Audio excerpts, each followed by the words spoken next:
Awesome. All right, so have we got everyone in roll 20? Oh, no. All right, no problem.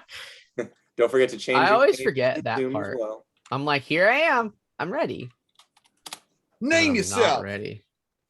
Hi, Bing Dylan. bong. That's my favorite. Hey, Del. Someone said hi to me. I One was right just now. like, fine. I always say hi anyway.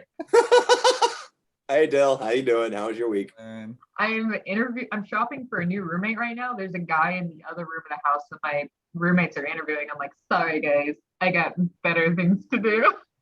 Bleh. I I met him gotta- like thoroughly. Funny enough, I think this might be my pick. Oh shit! For sure. Don't He's forget just to like change names. introverted, but is able to communicate his needs. Like, I don't want a social butterfly. That's a fucking mood. Just like tell me what you need. Don't talk to me forever. Well, I'm fine with people talking to me. It's just like the person before had a lot more charisma, but they're like, how often can I have people over? And I'm just like, Never. Are they playing Dungeons and Dragons? Then I know, right? Why If else? they just Why seem else like- would you have people at your house? I know. Listen, preaching to the choir here. All right, change your names.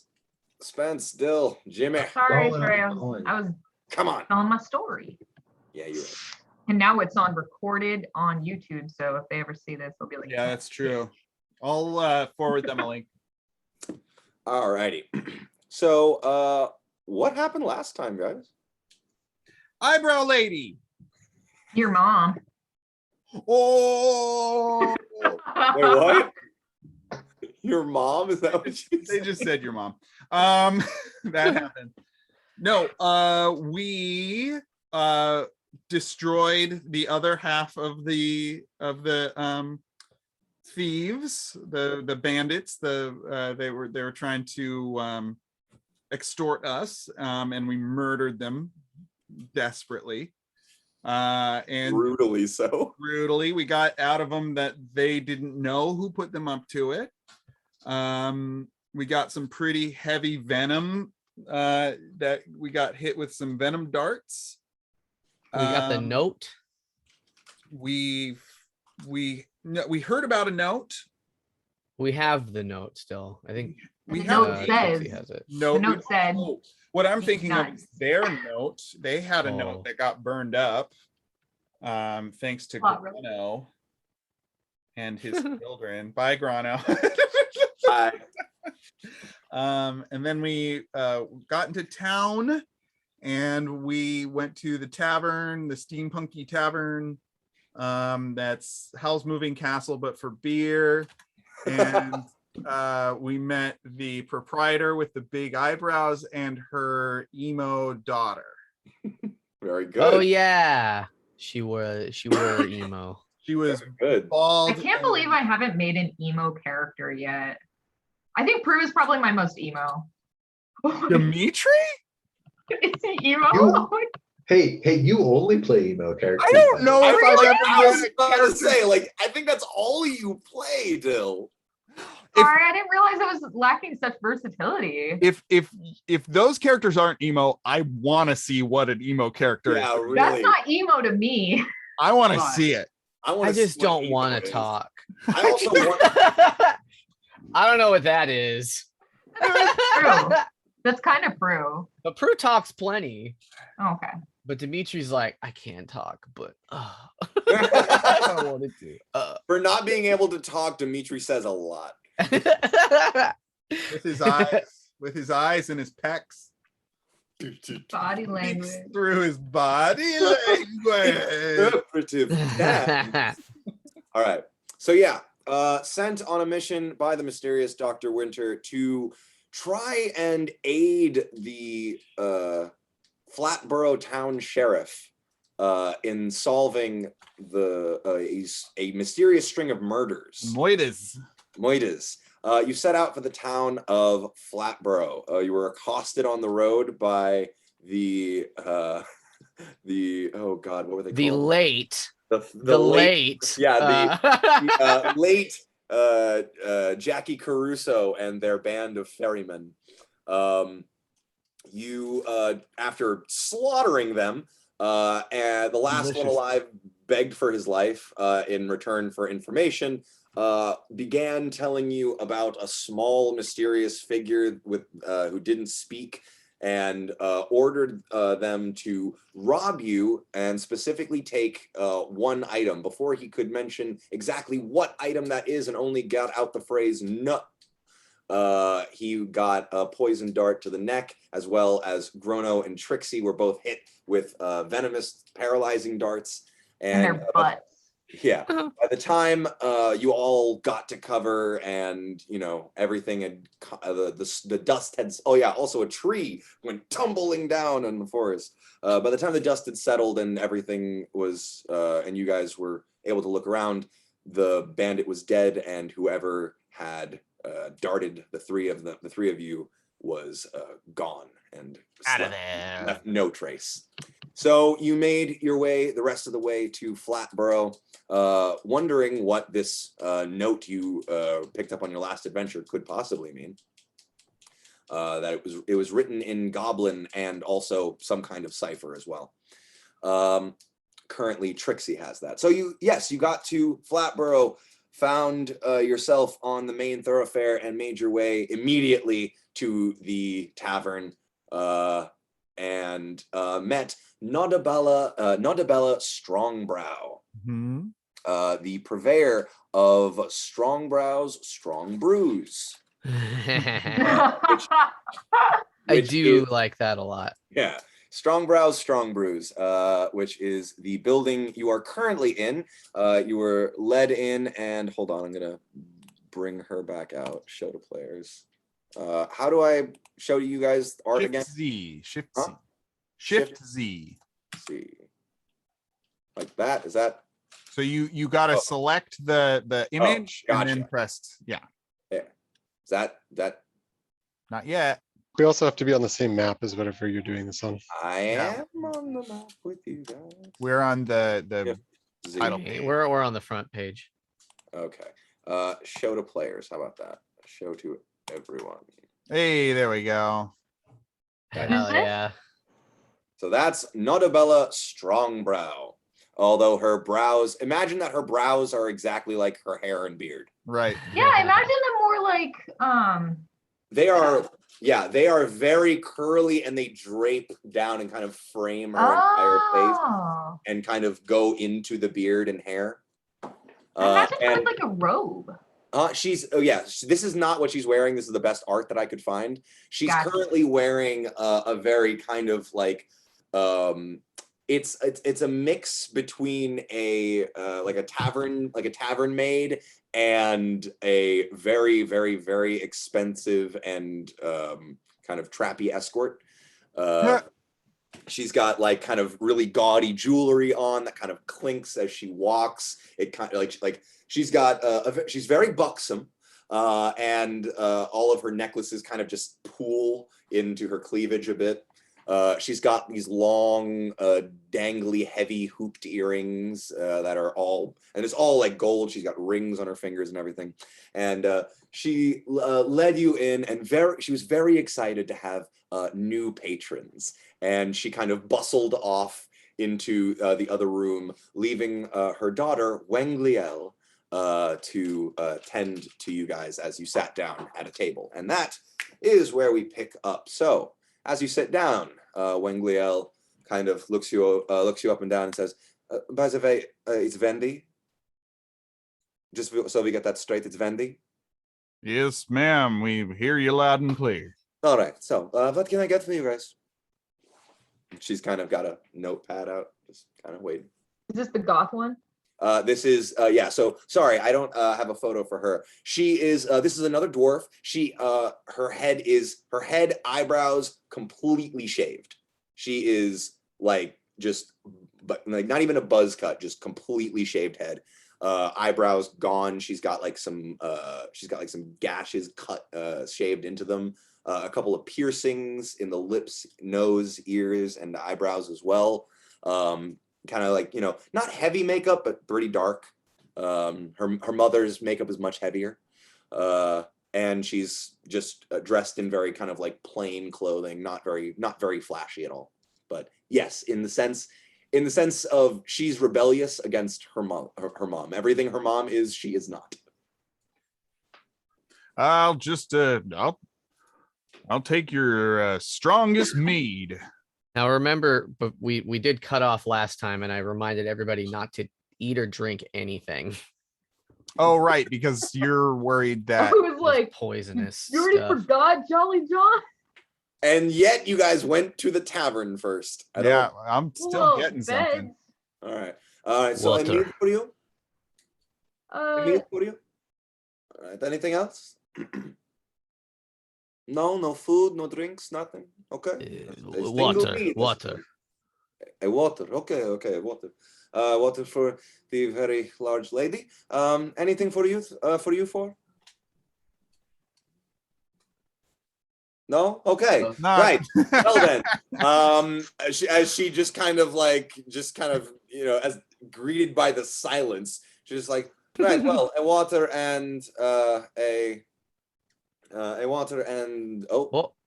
oh yeah, he said his internet. Is there a place around here where we can procure lodging for a while? Oh, as you say that, she kind of winces and like looks around and like try to check if her mother is anywhere nearby. And she says, "Don't let my mother know I tell you this. Go to the Millside Motel. It is the only place you can get rooms. If my mother hears you talking about rooms, she will try to convince you to stay in the upstairs that is not yet completed building.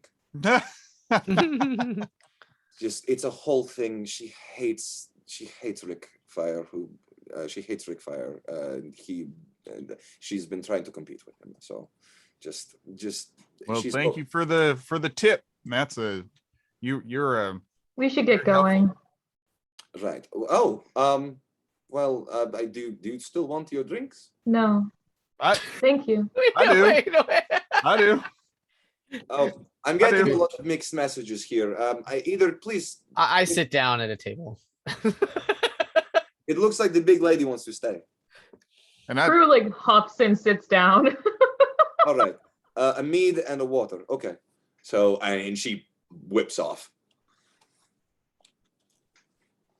all right. Well, if it is poisoned, we'll figure out pretty soon. I think be able to at least try and detect whether or not we got any poisons. That is up to you. I will not drink this water. No, I I mean, ordered. I will. It is wasted for me.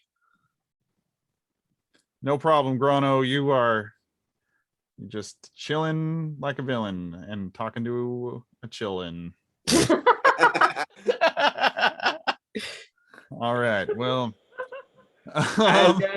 As you guys are discussing this, Prue, I would like you to make a perception check for me, please. Hell yeah. Little old me. oh man, Little old you. don't make me sing. Better, Spence? We'll see. Okay. Sorry. 14. You're Okay. good.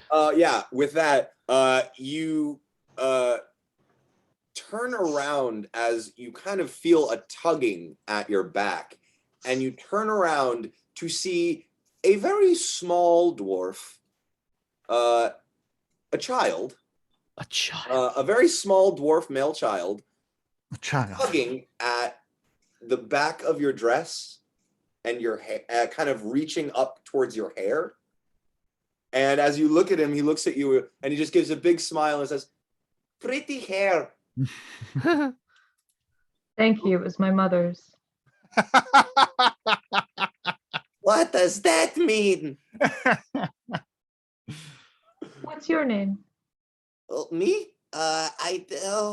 He's a little I'm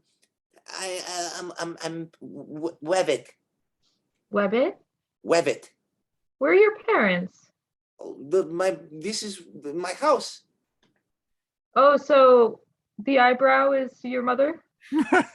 Yeah, and as you look, you can see they have very similar, like very thick, curly black ebony hair, and their brows are also very bushy, though nowhere near as long as their mother's.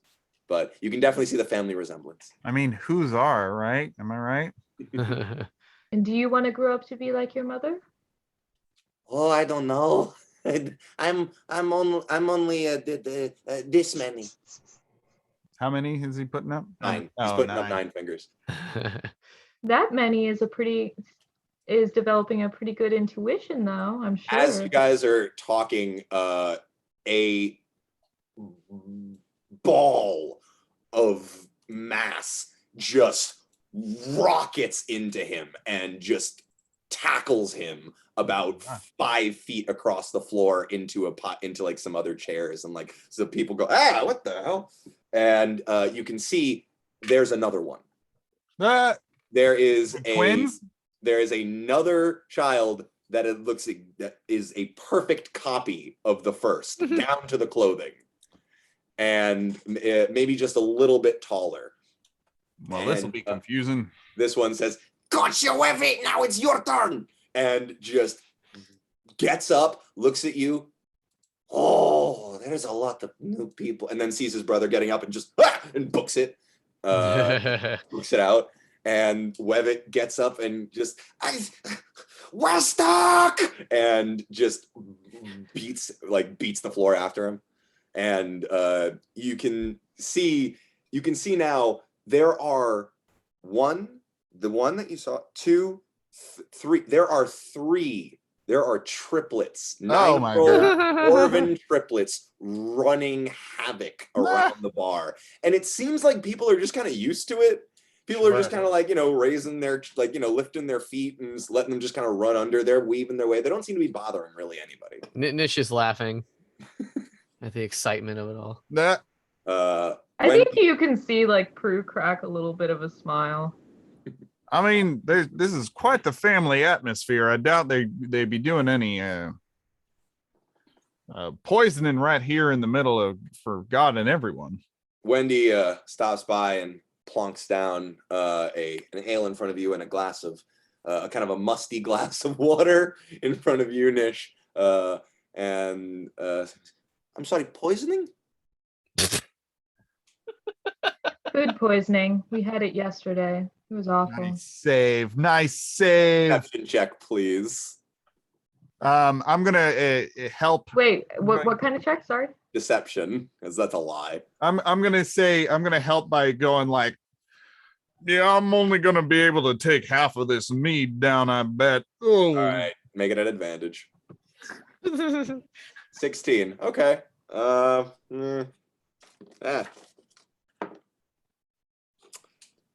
Really?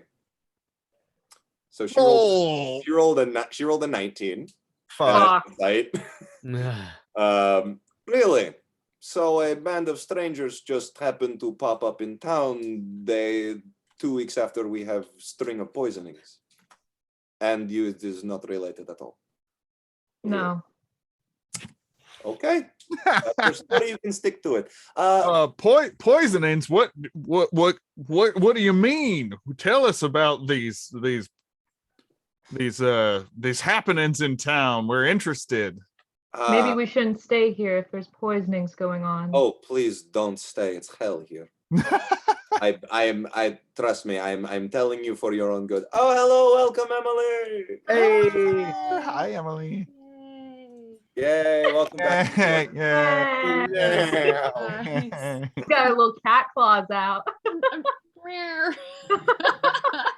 What you've missed so far is getting Jolly John and Nish got a mead and a glass of water at the bar, and also the dwarf lady has 4 children, 3 triplet sons that are 9 years old, and the punk daughter.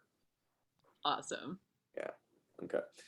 And Wendy has just served up your drinks, and oh yeah, the boys, by the way, were Wevitt, Westiuk, and Wedress. Great. I'm not going to remember any of those. But yeah, come on, Wesley. So, I'm going to call you all Fred, and we'll call it a day. Yeah, we've served up. She served up drinks and overheard you guys talking about poison. And Prue tried to cover up, saying we had food poisoning the previous day, but she saw through it, even at advantage, unfortunately. Yeah, really. But I'm lucky. trying to cover my ass by saying maybe we shouldn't stay here, just to cover up the idea that we are not here for that reason, even if we do know about it. That was the. And Wendy responded, "Oh, I'm for your own good. Please leave. Get out while you still can. This place will trap you." Why, this seems like With such a its lovely charm? establishment. Damn, that's a nice Oh. mic. Damn, that's so good. Ooh. My mic. Beautiful voice. Yeah, it's Emily's mic, is what I Oh was yeah, saying. 100%. You guys talking about that? Yeah. Wendy looks at you, Yams, and just goes, "Listen, Birdman, you can fly away whenever you want. I am stuck here." Why are you stuck here? Fucking mom. And she kind of like looks around and just kind of plonks herself in a seat next to at your table, just kind of like she's just chilling. She's like, "Ugh, my fucking mom. She wants me to run this place one day." And it doesn't seem like you want to, huh? Oh God, no! Why would I want to do that? Why would I want What to do spend you all day want to behind a do? bar pouring drinks and making beer? Uh, I want to see the world. I want to go places. you want to be an adventurer. Something, anything. Yeah, To tell you stories. I want. Do you have any stories? Where have you been? Have you been anywhere Oh. interesting? I kind of hit my armor somewhat aggressively. Do we have stories? A big belly laugh. it seems like you two could be siblings yourselves. I do. She kind of looks Nish up and down. She's like, well, I don't know if I'm that pretty. Perception check. Go ahead. What are you trying to perceive? Flirty vibes. That's more of an insight, but okay. Oh, sorry. Yeah, Excuse insight. me. Flirty vibes. That may work in our favor if she has a crush on Nish. Aw. I don't know shit. Never flirted Friendly once. person. How friendly. How sweet. She's very friendly and sweet to Nish. So friendly. Cares and about these sweet. things. Can I try too? They Go were for it. roommates. Go for it. Absolutely. They were roommates. I'm not lying.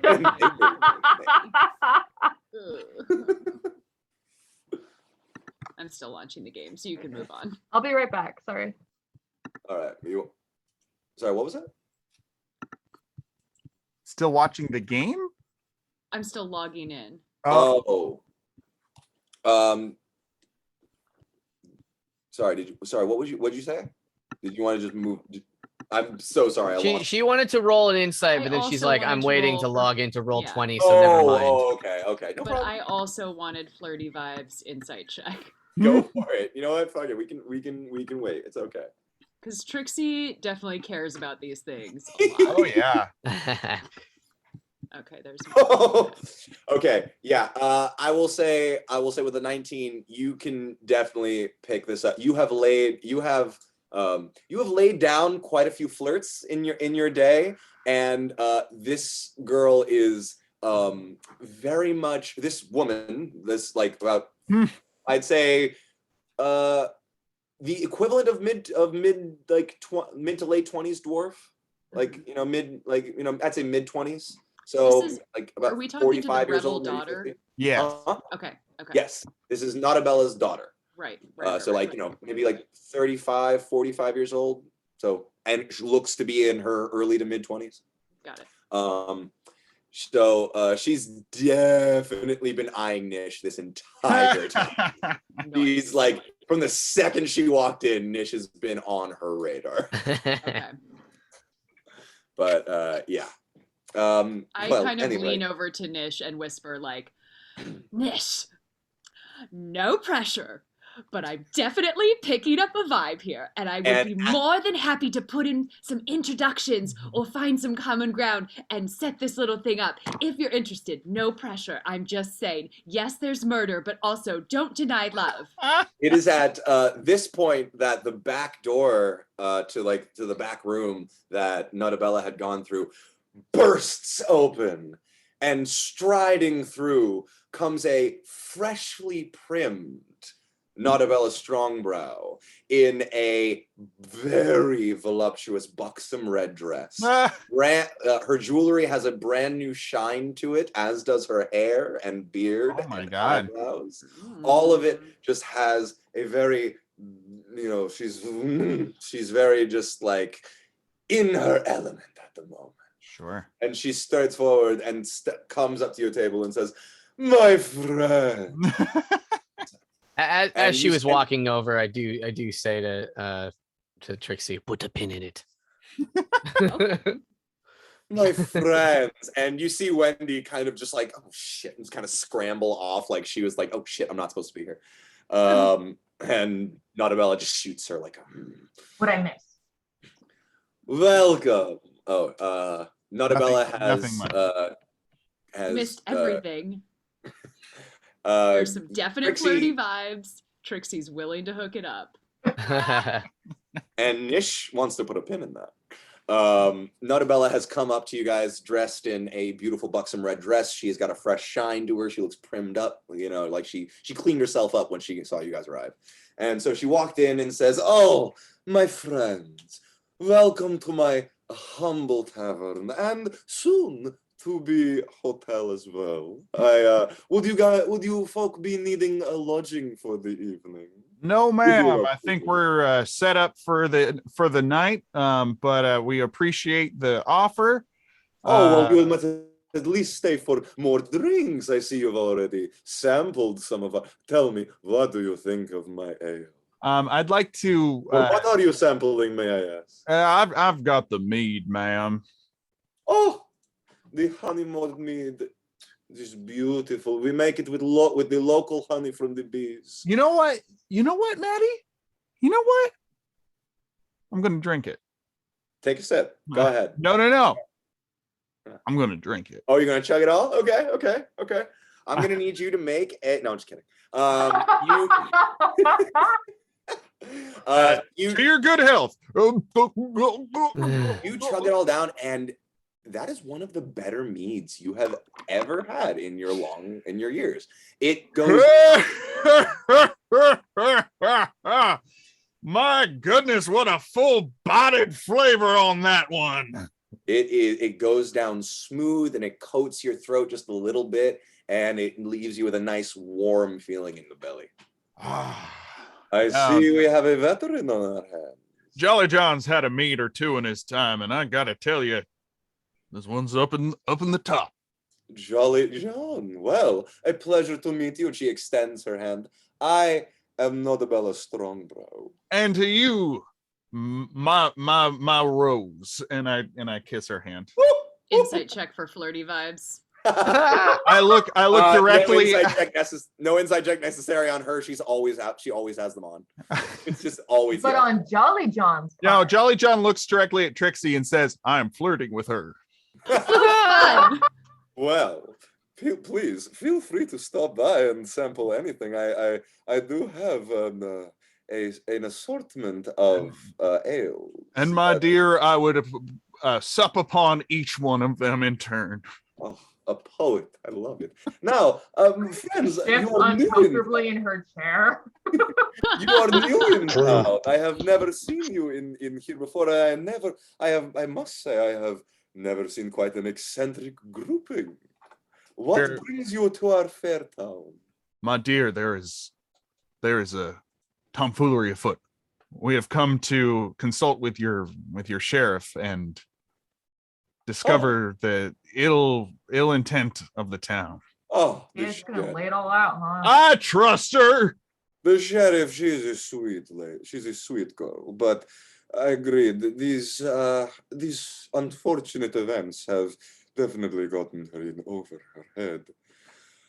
Now, my dear Bella, I'm sure that you are incredibly connected with the town and its doings.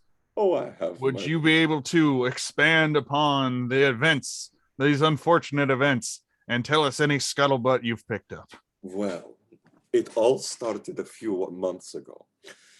There was a a salesman of sorts. He came through town, a half-elf man.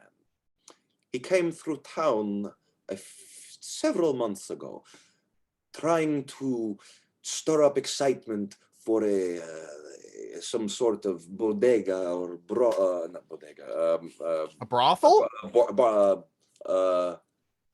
Market. Bordello. Bordello. Some sort of bordello that What's he a was. bordello? It's like an old school. Sausage? Huh? Nothing.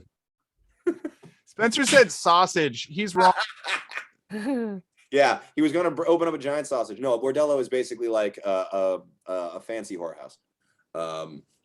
It's a fancy brothel, and also just also used for like alcohol, illicit drugs, just basically a house of sin is what he sort of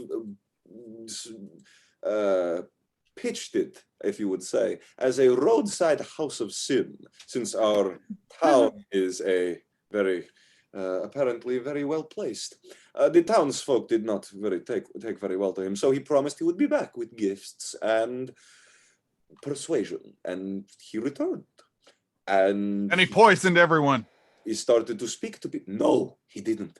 Okay. He was poisoned. What? He was found in the wagon thing, dead as a doornail. Oh my good Lord. And nobody, he talked to so many people, so who knows who could have been? Nobody saw anything. So she's slowly getting less Russian and more Jewish. Yeah. That's and that's fine. Yeah. So listen. So then time goes by. All of a sudden, a farmhand up and dies out of nowhere. And it looks very similar to the first one. And then 2 weeks after that, the town doctor. Oh my God. Up and dead on her floor, just like everybody else. Nobody is safe. They're coming for us all. But I have to admit, it has been great for tourism. Wait, people are flocking to your town to find out about the dead people? Well, I mean, danger. that's kind of exactly what we're doing here, isn't it? Yeah, but we've been hired. We're here for a purpose, not just for looky-loos. Well, little bit. Our town is a bit of a novelty, you see. The ground here in Flatborough is very rich and how do you say in the common? Fertile. The ground here between the road and the timberland, it grows incredibly powerful crops, almost magical to the extent. But the limited amount of space means we cannot have exactly huge amounts of exactly. So we must keep all of our crops and all of our farms and all of our patches all very small and very localized. Right. So our town is a bit of a novelty, not just for everything we grow being incredibly delicious and incredibly healthy, but usually very large. But also because, well, it's interesting seeing farms that small. So it is interesting. It is quite cute. I am see? interested. Did you see? I have my small little grain patch out there. Oh my gosh! Tell me everything. Well, I harvest the grain, and then I put it through the milling process, and then from there I let it ferment, and from there I make all the various ales and meads and drinks and wines that I bring to you. Well, the wines I have to get from Simeon over at the vineyard, but unbelievable. Fascinating. Is just delightful. You are Trixie, yes? You introduced yourself when you came in. Yes, that's me, Trixie. Well, Trixie, your last name, mysterious and complicated as it was, it did sound familiar. Oh, yes, you've probably heard of it. My family is a little bit well known. Well then, one moment, please. And she bustles behind the bar and kind of comes back. And she comes back holding a kind of a very large green corked bottle. It's obviously a wine bottle. And she kind of brings it up to you. Please take this on the house as courtesy of the Strong Brew name. It is a very fine. I must apologize. Trixie is a alcoholic and she's been sober for about 2 years now. Well, then a gift for someone. I'll take it. That is. Oh well. Thank you. Oh well, and she kind of just immediately. Bella, my love, I'll take it. Oh well, all right, fine. You are very handsome. Great. And it's she hands it over. It is a you can mark down in your inventory. You have a 300 gold bottle of red wine by Strong Brews. Wow. And Sorry, Trixie. 2 sips of that bottle will get you. Fine. 2 sips of that bottle will get you the best wine drunk you've ever had. Hey. Oh, I'm sorry. Jolly John, you just enjoy that. You're gonna have such Oh, fun. I know I will. Well, perhaps we'll have a little. Well, and Trixie kind of makes an aside to Jolly John, like, you and I can split that open together later for a little celebration. That sounds like a plan. And you do see it is sealed for the record. Well, enjoy your drinks. I must go and socialize, but please do not leave without saying goodbye. Oh, You know I would not. Of course not, you wouldn't. Well, toodaloo for now. She kind of bustles off, her dwarven hips swaying as she walks. So if any of y'all are hungry or thirsty, I think it's fine to go at it here, because I tell you, that was some damn fine meat. I am only making a point that if we're going to be eating at places, maybe only one of us do so we can narrow down our suspects. Oh, I'd be happy to be the one to imbibe. Well, for example, you can eat the food here, whereas Nish would eat elsewhere and I would eat elsewhere, and whoever got poisoned would narrow it down. Oh, that's an interesting tactic. I like that. But we won't make it obvious that only one of us is doing it.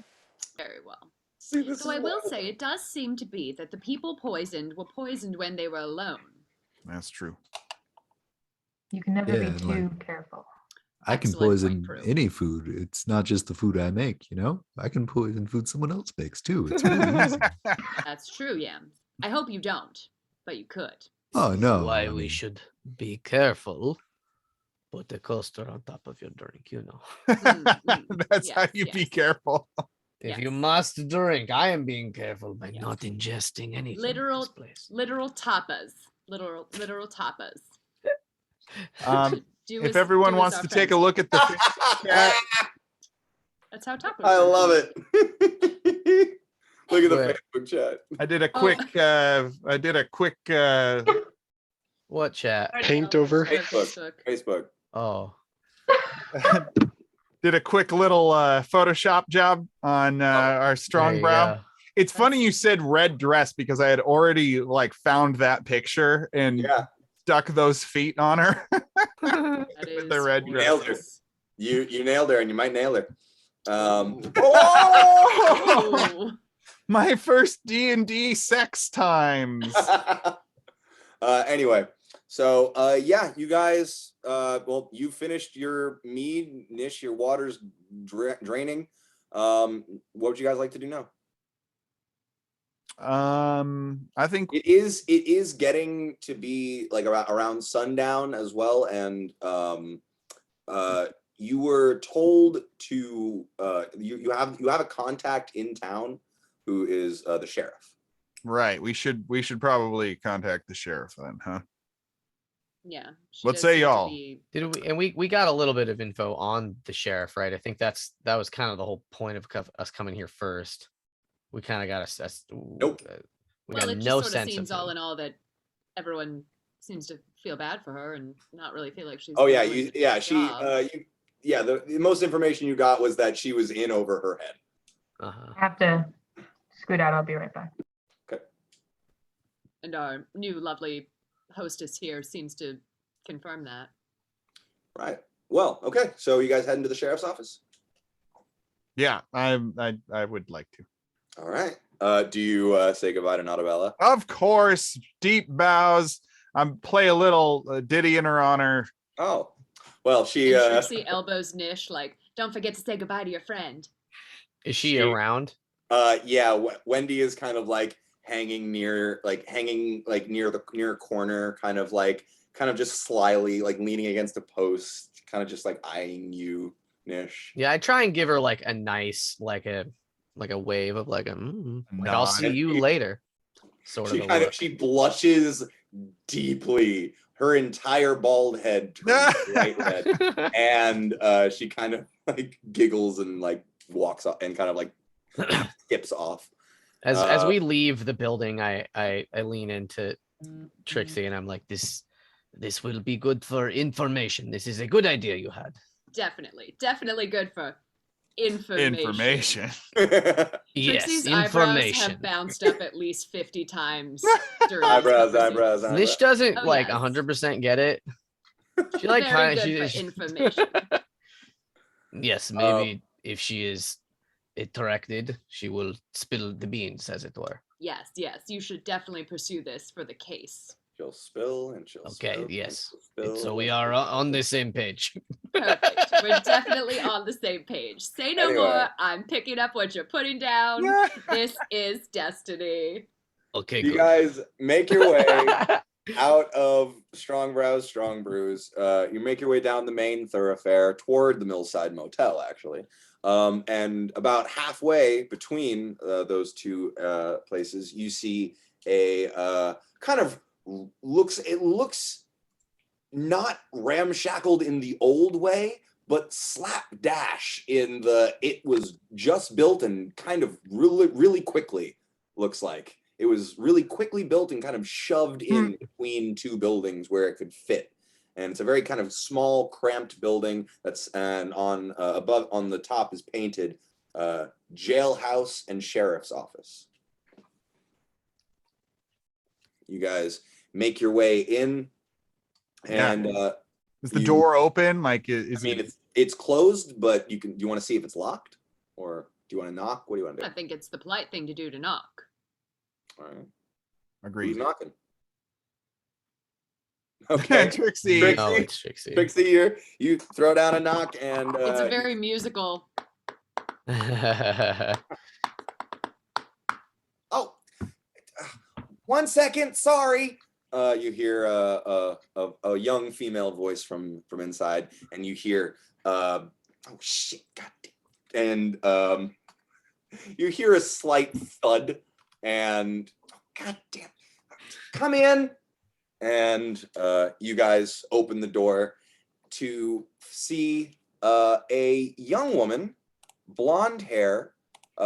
This was the best shot I could find of her. The best thing I could find that equates to her image. You guys here? I think I missed it. Can you do it one more time? That her? There? Did I do it? Yeah, you got it. I see her. Oh, there she is. I see her. Yeah.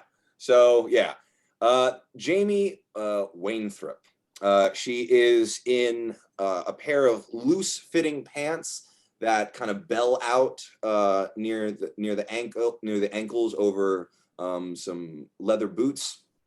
She's got a belt around, kind of loosely slung down on her hip that hold two daggers, as well as a what looks to be some sort of collapsible wooden hand crossbow.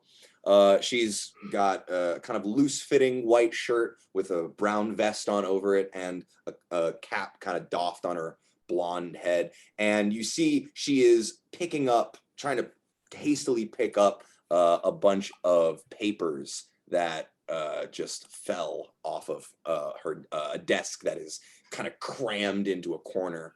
I go to help her pick them up. Oh, thank you. I appreciate it. Howdy, ma'am. I'm so sorry. You guys kind of are you guys helping as well? Or are you just kind of standing there? I'm just standing there for sure. Right. Trixie's standing out of the way. Too many cooks. So, Too many cooks. Too many cooks. So yeah, you guys pick up all the papers and everything, and she kind of goes, "Oh, well, thank you. I appreciate that very much. And, who might you all be?" Ma'am, my name is Jolly John Barleywine, and these are my compatriots Grano, Nish, Peru, Trixie, and I've forgotten the bird's name. Oh, it's fine. I was only the first person to meet you. That's like totally It's only cool, on you know? screen in the Zoom Yeah. instead of Spencer's face. No, it's not. Well, It says yams. I have non-video participants hidden. My bad. Oh. And yams. We've been sent to well, assist in any way we can with the investigation of the poisonings. Oh, you're from the organization. Oh, That's right, the almighty. Organization. Yes. Oh, thank you so much. Oh, you can see visibly tension just drains from her. You can see her back was like ramrod straight. And Oh now my God. she kind of collapses into the chair behind her desk. Like you look around, there's no one else in here. There is also no room for anyone else in here. There is a single jail cell and a bench on the wall, as well as her desk and a small little like chest of drawers and a chair. That is it. That is all. It is a single room otherwise. Miss, I don't mean any offense, but it seems as if you're in a little over your head. Oh, that is what people have been saying. There wasn't a sheriff's gig before me. I kind of invented the job. Flatboro didn't really have one. Good before. for you, female entrepreneur. Thank you. Empowerment. Thank you. You are literally the only person in town besides Jermaine who seems to think so. Jermaine. They're my friend. They're my sort of deputy. They're my best friend. They help me out when they can, and when they're not helping their parents out at the general store. How often does Jermaine murder people? I would hope never. All right, I trust you. They're a bit of a troublemaker, but never the violent type. Check them off the list. Exactly. Thank you. I guess they're no longer germane to this conversation. No. Anyway. Take the inspiration. Take it. Can I just say that I love that in multiple games people give inspiration for puns now, and like I would like to take credit for that. 100%. It just does the body good. Real happy for you. It's now the home rule. It's now the homebrew rule in every one of my games. Nice. Yes. But yeah, so she I don't have any help. I tried to get us. This entire town just sat here, just going about its business. No kind of no government, no law, no nothing. It just went along, just happy day, just fine. And then when my parents, when they were just fine, just letting that happen.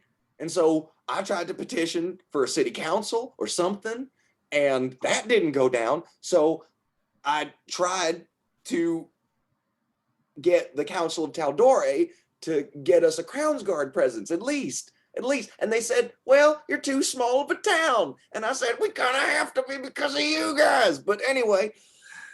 So I'm going to cast Calm Emotions. Oh. Miss. He almost falls asleep. You're going to have an aneurysm. Now listen to this short tale of a sleepy seaside village, and then and just 30 seconds of this really nice town. Well, that was Sheriff Jamie. Oh, thank you, Sheriff Jamie. We are here to help. The Crown's Guard ain't gonna do nothing. It seems like you got yourself a little libertarian paradise here. Well, nothing went wrong. There was no crime. There was no a dream. It was fine. And I just the poison.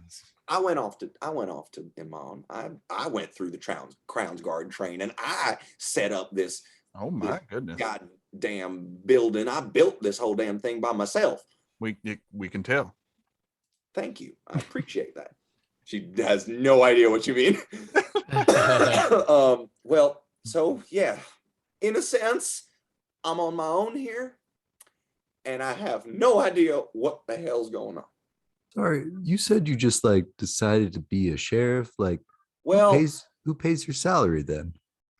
I do get a small stipend from the Taldora Council as a member of the Crown's Guard. Well, it looks like they did exactly what you wanted then. Why are you complaining? But they gave you wanted backup and more experienced people. Well, because I had to do it. I had to go through all the training, and even then, they still would only give, like, they're only giving me the stipend as a guard, not as a sheriff or anything. I am a lowly like town guard according to them. Yeah. I came here and set this whole thing up with the approval of the town, of course. Well, Miss Jamie, why don't you run us down any findings that you have found out thus far, and we start. What's that? Well, and she kind of like goes through her notes a little bit as I kind of go through my notes a little bit. Yeah. Well, when life imitates art, am I right? Yeah. Well, actually, I do have the first crime scene just out back. What do you mean you have it? How much do you know? Huh? Did you move the body? Well, it has been several weeks since the murders, so yes, the bodies were all taken to the doctor's office at this point. But how much do you know about what's happened? Well, we know there have been 3 victims. Right. Okay. So first one was apparently some half-elf person who was coming into the town, not a native of the town, who was talking about a bordello. Right. And then the second person was a farmhand, I believe, and we did not get any information on if there was any connection between those two. Apparently not, but they were both found alone. And then the third one was the town doctor, so it sounds like both of the first 2 bodies were taken to the town doctor, and then the town doctor was also dead, so I certainly suspect that this town doctor found out something, and something wanted to put a stop to that. That's just a little hunch that I have. Or but that's about all we have. Do we have anything else? Well, Trixie, I think. Oh, you think it's contagious? Yes. That was a good recap. That certainly sums up about as much as I have. All right, great. Well, yeah, that merchant was found in his cart thing, and we had it towed out back here, so it's just out back. Huh? Sheriff, I'd like to ask, is there any sense of motive between these 3 killings? Honestly, not that I can find. So did anyone stand to gain? Let's go over the first victim. Did anyone stand to gain or lose anything by the murder of this half-elf who was going to open some sort of fancy brothel in town? I mean, would it take away business from someone else, perhaps? I mean, the town wasn't exactly very excited about the idea of a house of sin being opened, and I certainly wasn't going to allow it, and I was going to find some sort of law to, stop him if I had to. But I mean, I suppose if it had been opened, it would have taken business away from the Millside Motel or maybe Nautabella's Place, the Strong Brew Tavern. I don't. The rest. And of what it about really the farmhand? The farmhand? I mean, let me see. Sorry, trying to find my notes on that person. Well,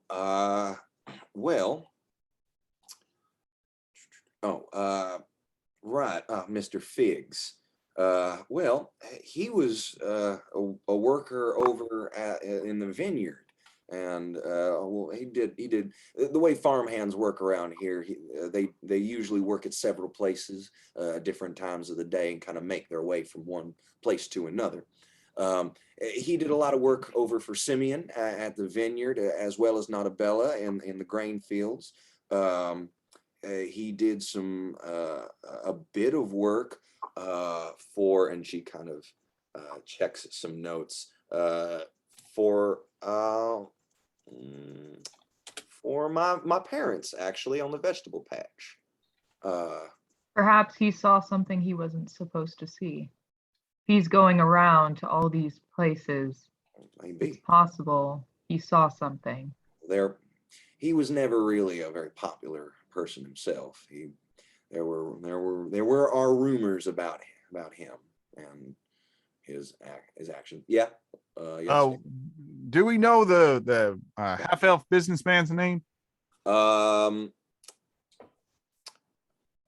don't think I gave him a name. That's fine. How about the doctor? The doctor was Dr. Jeanette Stoll. Stohl. Dr. Stoll was her name. Magellan like Magellan. Jeanette. Oh, sorry. Does she make she have a brother in footwear? Yeah. Dr. Stoll's. Dr. Scholl's. Yeah, Dr. Stoll's gel foot inserts. Anyway, okay, so we got Mr. Figs, we got a businessman, and we got Dr. Stoll. I don't think I ever did get his name. I apologize. Now, where are all their bodies? They are currently still at the doctor's office there, and they're kept in a stasis there. Would you be able to take us there for us to examine their bodies? Yeah. Would you like to go there first, or would you like to check out the cart out back? Cart out back, sure. That's proximity. All right. And this is the half elf businessman's cart. The merchant, yes. Wonderful merchant, half elf merchant. Is there a replacement doctor, or who's? There is. Who's playing doctor?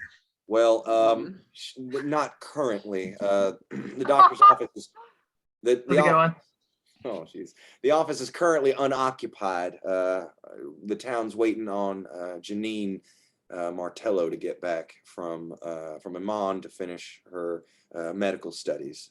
She's the daughter of Rick and Jeremiah, the owners of the Millside Motel. She's going to be taking over for Dr. Stoll. But she's not going to be back for quite a few weeks, maybe months. Months? Still a motive. Well, medical studies, I mean, hell, I don't know how much they can expedite that. Can the town only afford one doctor? That's really all we really have room for. So how large is the town? Yeah, how large is the town? Oh, I don't know, maybe 600-700, maybe 800, I'd say.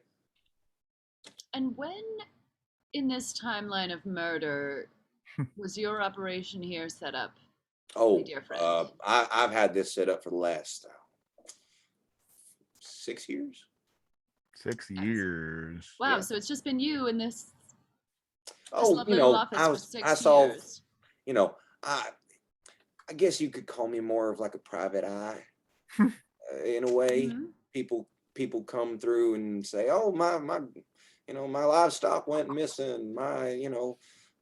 This or that got stolen. Someone didn't pay their bar tab. I don't know.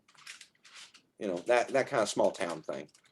I settle small town disputes, occasional legal battles, the divorce here and there. Really, I'm the law. Really, this is the first violent crime I've ever had to deal with. I see. Private eyes watching you. Yeah, there it was. I did a double clap earlier. Watching you. All right. So yeah, she gets up and let's see this cart. Huh? Let's see this cart. Yeah. So she leads you to a back door, and you see the third Vardo you've seen in your travels. Love it. So the Vardo's been towed to the back of the sheriff's office and sits there untouched. You open the doors and kind of squeeze your way in. Nish and Jolly John and Grano, all three of you are gonna like. What is this? I'm Cannot sorry. fit in here, huh? Peeking through the windows. This is What the is it? merchant's cart. The merchant's The cart. merchant Oh, Vardo that he Where kind the of like merchant was slept in. found dead. okay. So yeah, you're peeking through the windows. The three smaller ones heading inside. Yams, check it out. Inside, the smell of dust and still water and dried blood hang heavy in the air.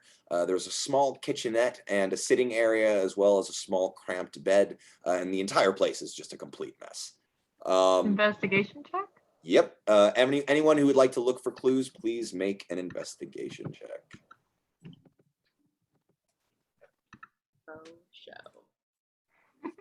I'm not an investigator. Oh, Grono, big brain Grono with the big Grono. numbers. Damn. Look big on outside. Okay. You can Okay. see the whole Okay. picture zoomed out, Grono. All right. You so could let me smell see. it. Mm. Smell the murder. Smell them clues. All right. You often can. So, all right. So as you're looking around, Prudence, you can see this place is a mess, but not in like a living messy. In like, this almost looks like it was tossed. This almost looks like, no, it wasn't tossed. It looks like there was some kind of struggle. Things are knocked over and broken. There are bottles and jars smashed. There's one with like a pink checkered cloth, kind of just shattered on the ground, leaking everywhere. There are chairs. The single stool has been knocked over. The clothes have been the sheets have been ripped off the bed. It looks like there was a struggle or something. Let me see. Oh, sorry, that wasn't.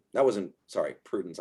Should have been talking. Sorry, Trixie. I should have switched those because you guys. I was looking at the wrong checks. So Trixie, I guess you should have seen that, but I guess you'll see. You will look, and as Prudence, you kind of point this out, Trixie. You notice there's a dish of food that seems to have been knocked over, and it's spilled onto the floor. And as you're looking, you can see, and you kind of like you dip a claw in and get like a tiny little taste of it, and before you spit it out. And it seems to be like an oatmeal kind of dish with and you can taste there was cinnamon, there was brown sugar, a bit of honey, just the general oatmeal type stuff. And however, Grono, it's you peering in through the window that notices the small corner of the small like a boxy corner of a leather something poking out from under the mattress. And you're outside, so you can't grab it, but you can definitely see it. Leather bed rapping on the window. Why did she need to be there? Oh, interesting. Grono's pointing over to the mattress. Okay. So you kind of pull it out and you can see you found it's a small leather bound book. And you open it up and it is his journal. And That'll be useful. You flip through and you see general evidence backing up what people were saying, that he came into town to try to set up this place. He was going to try to take these small country bumpkins for all they were worth, and just all this stuff. And you get to the final diary entry, and it mentions it being a very good day, that he feels he's making progress in winning over the town, and especially after locking down the old bag. And that down is the old bag. And that is the last entry, and he signs it off and looks like, and that's it from there. And that is about all that you can find as you look around. When we see these signs of struggles, is there any evidence that this is definitely a 2 or more person struggle, or could it also be somebody flailing about from a violent death, or are we quite certain it was a Make an intelligence check. If you'd like to mention this to anyone else, I will either let one other person make this or give it with advantage. If you'd like I'm to voicing my thoughts about this. Anyone else have a thought? That sounds like a good idea. Yeah. So do you and Prudence want to make individual checks, or do you want to make it at advantage, Trixie? What is my intelligence? I guess I'll is check. medium. It's 2 with 14. That's pretty good. Is that pretty good? I also have 2 and 14. Okay, then maybe Okay, you so why want don't you to both just make do checks? advantage, or One- we can just both do checks. 2 Let's go checks. with 2 checks. Okay. Well, for while it. this is happening, Nish is like not. Wait, it's trying insight, to right? Be Yeah. an Intelligence. investigator. No, intelligence. Yeah. So she's kind of That's just standing watch, Okay. seeing if anybody is watching us. Oh, that Make sort of a thing. perception check for me. Sorry. Okay. All right, Not very Prudence, good. as Trixie says this, you're looking around, and from what you were seeing earlier, like the struggle, like there was a struggle here. You're having a hard time figuring out whether it was 2 or 1 person, but at this point, you'd start like you'd say you're about 50% sure it's 1 person. It's just a 1-person struggle. There was no second person in here. There couldn't have been. You're 50%, that's 50% nothing. sure. I'd say about 75%, maybe. Okay. But 75. Meaning it's either 1 or 2 people. 50-50. That's brilliant, Trixie. Well, 50% of the think- time you're sure every time. Exactly. True. Yeah. I'd like to ask the sheriff who found the body. I will get to that in just one moment. Okay. Nish, you look around, and you, as you're kind of like walking from one side of the Vardo to the other, you look, and at the corner of a building, like a little alleyway, on the like what looks to be like the edge of town, like there's just a bit of empty plain before the woods after this corner. You see a kind of shaggy head, a small shaggy head peeking from around a corner, and then quickly like kind of rush back in. You saw like a kind of wild green eye. That's all you saw. How you said small? Is there a Very height? short. Very short. Like I'd say about Goblin I would height? say very short. I wouldn't say very short. I wouldn't say very short. I apologize. I'd say the height of about like 14 to like a 12 to 14-year-old child. So maybe like 4.5 feet, 4 feet. How far away did you say from where we are? From you about like 30 feet away, maybe. I walk over casually. Okay. As you walk over and kind of look around the corner, there's no one there. But as you look up, you see a small boy with the back of a small boy with shaggy black hair disappearing into the overgrowth, dressed in what looked to be kind of brown, shaggy, raggish clothing. Kill him, Nish. I will kill him. I'll be right back. No. Get him. The kids from earlier didn't have black hair and weren't No. homeless. They did, but this one looked. They had very like shiny, healthy hair. This one looked a little matted. Okay, It's the 4th child, the one make they a don't note of talk it about. mentally. Oh no. All right. I walk back. John, your question was who found the body? Yeah, and I had a follow-up as well. That would be. I apologize. She runs back in to the Get her notes. to get her notes. That would be Demetrius Kasich. Did you say Dimitri? Yeah, Mr. Kasich is the son of our local gourd farmer. Like Dimitri's name, Maddie. Demetrius. So yes, maybe a little bit. And do we know why Demetrius was coming to talk to this ne'er-do-well? Well, he was the merchant had parked his Vardo on a piece of land belonging to a local farmer, and that farmer is a bit of a soft-spoken individual, shall we say, and Demetrius is a rather large and potentially intimidating individual when you don't know him. Of course, if you do know him, you know he's a teddy bear. But you know, hat forks, what are you going to do? Oh, cool. So Demetrius went over to the merchant hadn't moved his cart in 2-3 days and hadn't been seen leaving his cart in about 2 or 3 days. So Demetrius went over there to kindly ask him to either move his cart or just straight up move along. And he found the body and immediately came and fetched me. Now, follow-up question. Do you know if he came upon the cart with the door or window open already? It looked that the windows and doors were closed upon my, she checks her notes.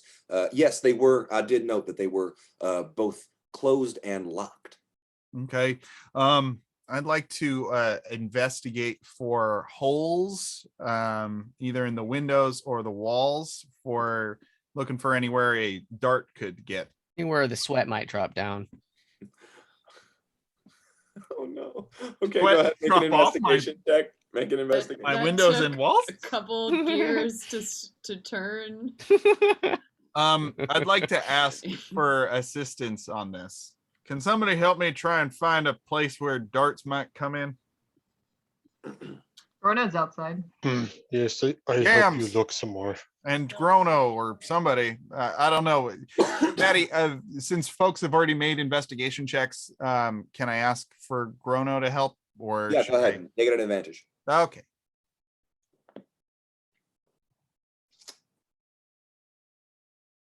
Did it go through? Nope. I'm not seeing it. Okay, let me close that window. Hold on. Oh, right. Okay, here it goes. Oh, so you wait. I need to go again.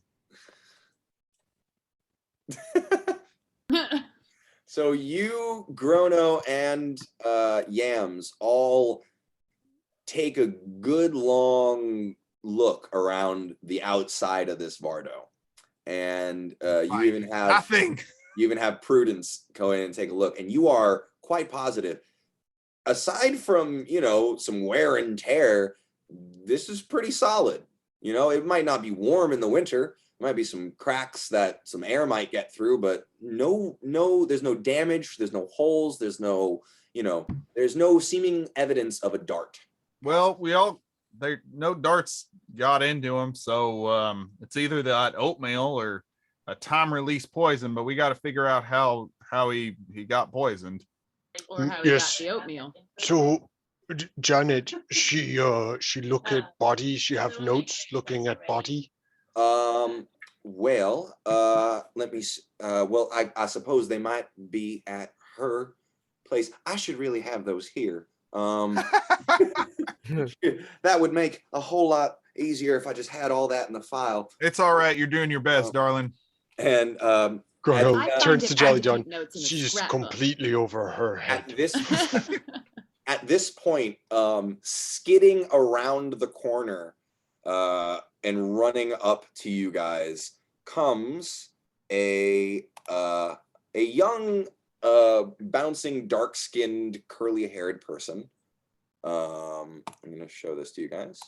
I hope this is germane to our investigation. Yep. Well, I love this person quite a bit. Yep. So this is they kind of a very ambiguous kind of looking gender. They run up and say, Jamie, what the hell? I had to find out from my parents that some folks are in here, and they had to find out from freaking Levitt. You made me Hey, son, find or out. friend, You made, friend. and Jamie goes, I'm sorry, I was busy. Okay, I apologize, folks. This is my friend and deputy Jermaine Dorson. Jeopardy. And The deputy. My Jeopardy. my Jeopardy. Jeopardy Jermaine. Yeah, this is Jermaine Dorson, my deputy and closest, very good friend. Insight checks for flirty vibes between those two. The most important Go check. ahead, insight check. They really just Jermaine is deeply in love with Jamie. It's very obvious all over their Yeah. face. Is it one-sided? I need to know. No! Oh. But she knows Fuck. everything. Okay, Need to know. you can She see. knows that poetry was written. You can see that from immediately from the banter, the tone of voice, the immediate chemistry between them. These two have been best friends for as long as they both can remember. Mhm. And as beautiful as that is, there is not a bit of romance in the air. Mhm. There is not a speck of romance between these two. They are the definition of best friends who hate each other. They are constantly bickering, constantly like just having arguments about some. Isn't that how romance sparks, though? After Yes, years? but it's also how the best friendships are. That's why they're the best. Really, that's why they're the best relationships, because dating your best friend, who wouldn't want that? Anyway. Sup, Matt? Thanks. This got real awkward fast. He's married, guys. Okay, I know that. God. Anyway, Jermaine is a spry, perky, bouncy person. They from Go on. everything they Spry what? person. Oh, my speakers just went out. Spry, perky, bouncy I person. can't hear anything. Oh, A human? no. I'll be right back. They're human though, right? Yes, human. From everything, from the short conversation you've already had, you can tell they have a very short attention span. Because they have already said, so what have you guys found? What did you find? Not much, Jermaine. My name's Jolly John. This is Grono, Nish, Prue, Trix. Absolute pleasure. Yam. Pleasure to meet you guys. Pleasure. Hi. We don't have a Goes around group to name each- yet, but you can just call us Winter's Bone. Well, that's a funny one. Okay. Wait, is hi. that Are our we name? married to that? Let's, No. sorry, it's very nice to meet you, but I think we need to have a discussion real quick. You can call us Oh, go ahead. Lizard's Bounty. What does that even mean? I'll just call you friend. I'm not going by that. I'll just call you guys friends. I Hi, think friends. they're Blizzard. Hi, friends. Yeah, I'm Howdy, Jermaine. Jermaine. Howdy. Pleasure. It's a pleasure to meet you guys. Yeah, what's going on? Did you guys find anything? Jamie, what? Yeah, thanks for not telling me. It's fine. Whatever. I'll yell at you later. What happened? Yes, we find no holes. No holes are found here. Okay. No Hold on. holes. What does that mean? We need to figure out how this person was Were they poisoned? poisoned. They were poisoned. Okay. I mean, that's what we're assuming. That's what we've been told over and over again. And they look over at Jamie and they said, have they talked to Darla yet? And Who's Jamie says, Darla? well, no, we haven't exactly gotten there yet. Who's Darla? We sort of just showed up.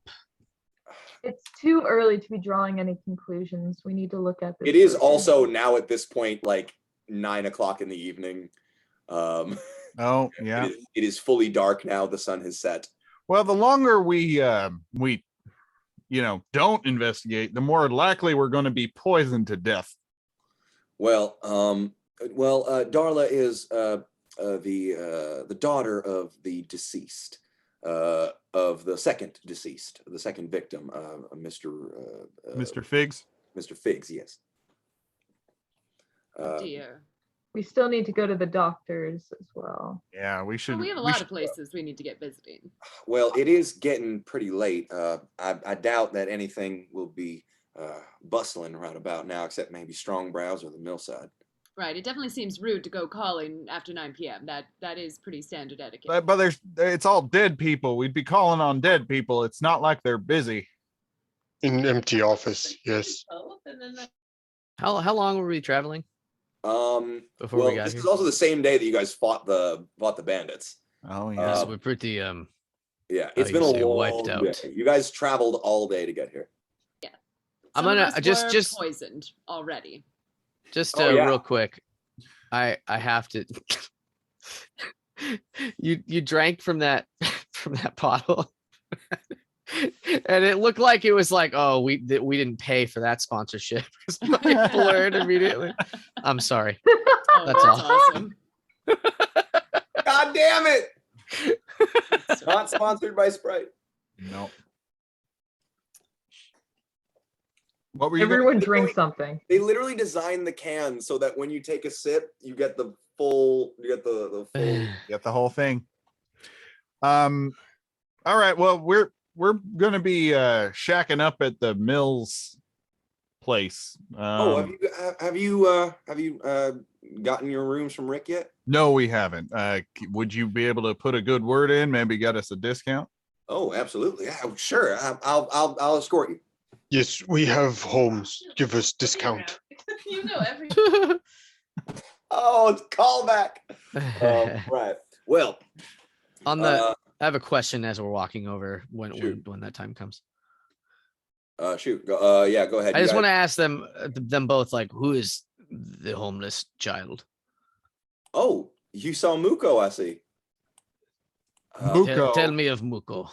Oh, Muko is well, he just appeared one day about maybe 2 years ago. Oh man, geez, was it 2 years? Maybe a year and a half? I don't know. Something around there. He was being chased out of the orchard by old Simeon after apparently he was caught stealing apples. But I snatched him up and brought him in here. Had him in the cell. Felt bad doing it. Small child and everything, but he was a wild thing. He was dirty and his hair was matted. He wasn't saying anything. He was just screaming the same word over and over again. What word? Muko. That's why we call him that, because that's all he ever said. A Groot thing. Okay. That's all he ever said. So the town kind of came together because, again, we don't have a council.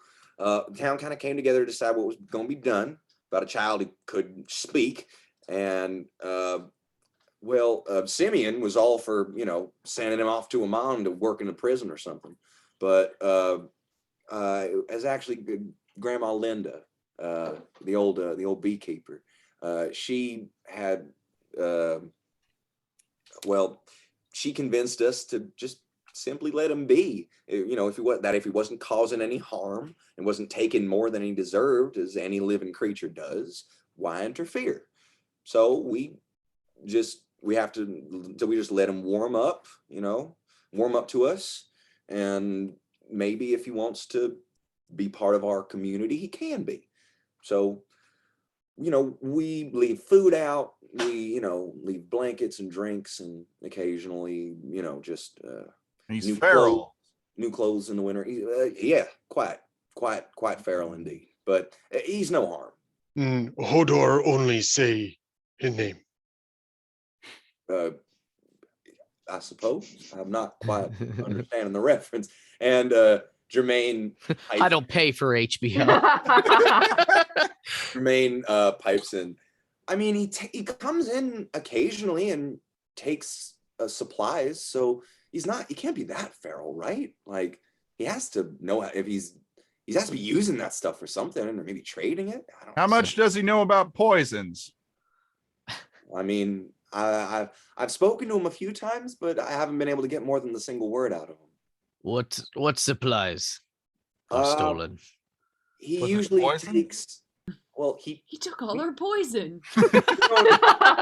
Case solved. we don't like to think of it as stealing.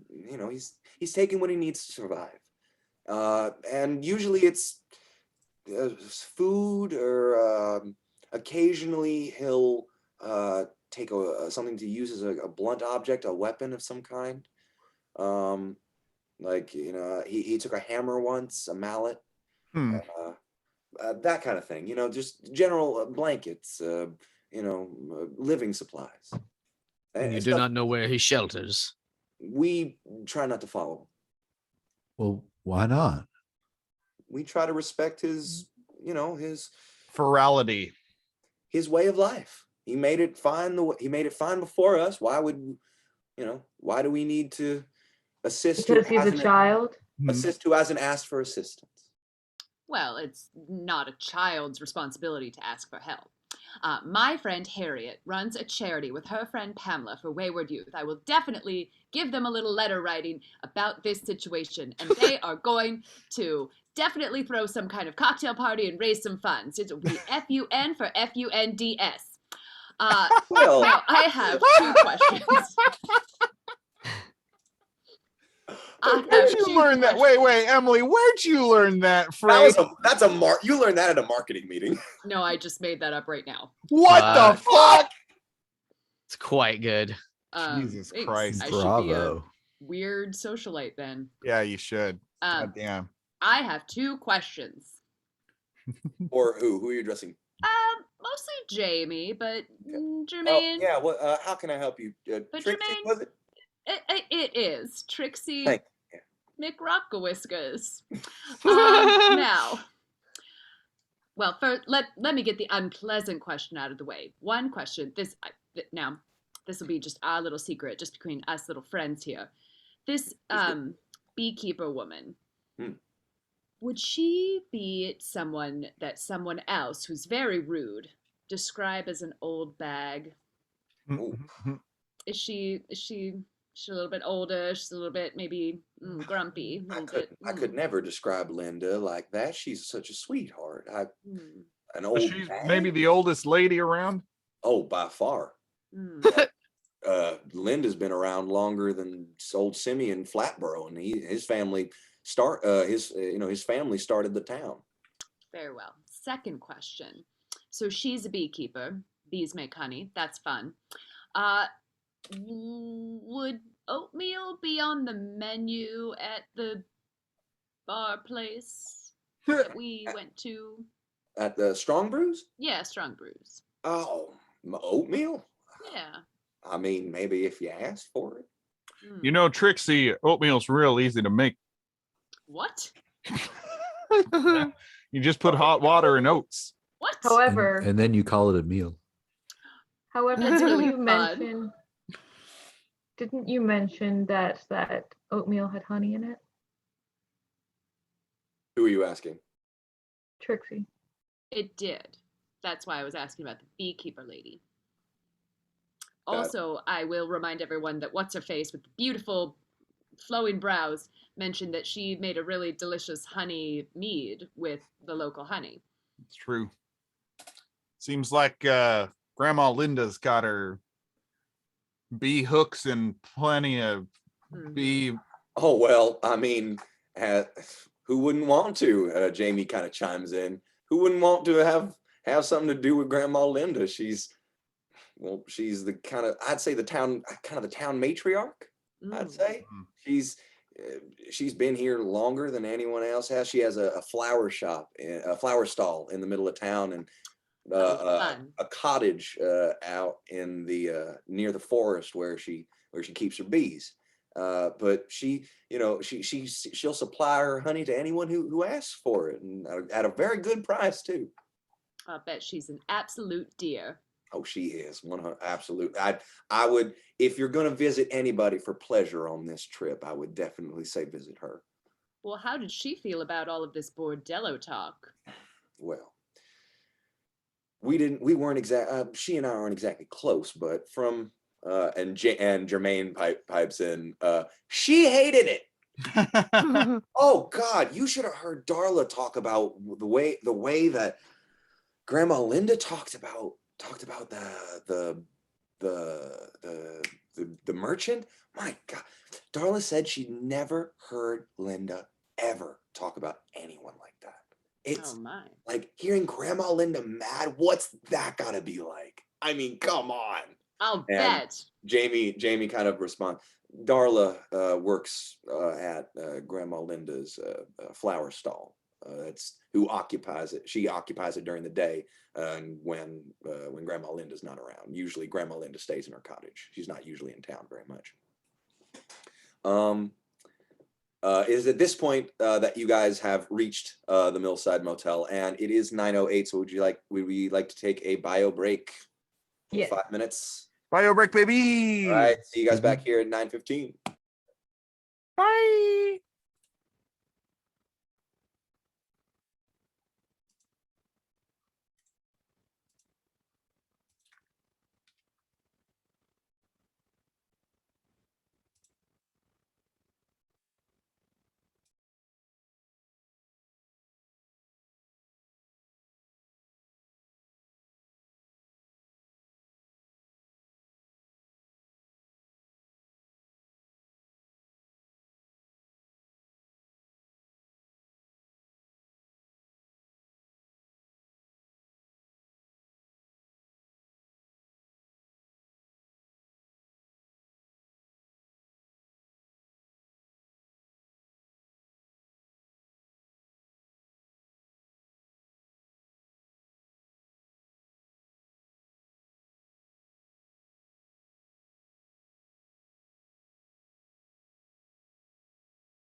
Hello, folks. Hello. You guys enjoying yourselves so far? Yeah, it's really fun, Maddie. Yeah. I'm glad. Hope I'm not making it too hard or too obvious or? I know who the murderer is. Old man Jenkins. Yeah. And I would have gotten away with it if it weren't for you rotten kids.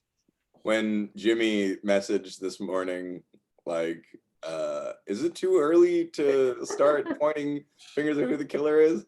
And I was honestly like, oh shit, yeah, that's tonight, isn't it? Let me just do 4 hours of prep work and then another frantic 30 minutes before the actual session starts. But yeah, I was like, sure, go ahead. Just remember, actions have consequences. Well, I mean, if this was the Geon method of investigation, we just straight up be asking, did you do it? I've almost been there a couple times with Chrono. Yeah, right. Feel like Grono has a little bit more wisdom. So in my Sunday game, I messaged Matt about this yesterday, but I got them doing a heist for my Sunday game, and we're having a blast. But it made me go back and like start listening to some of our older when we first started uploading, and it's pretty funny going back to that stuff.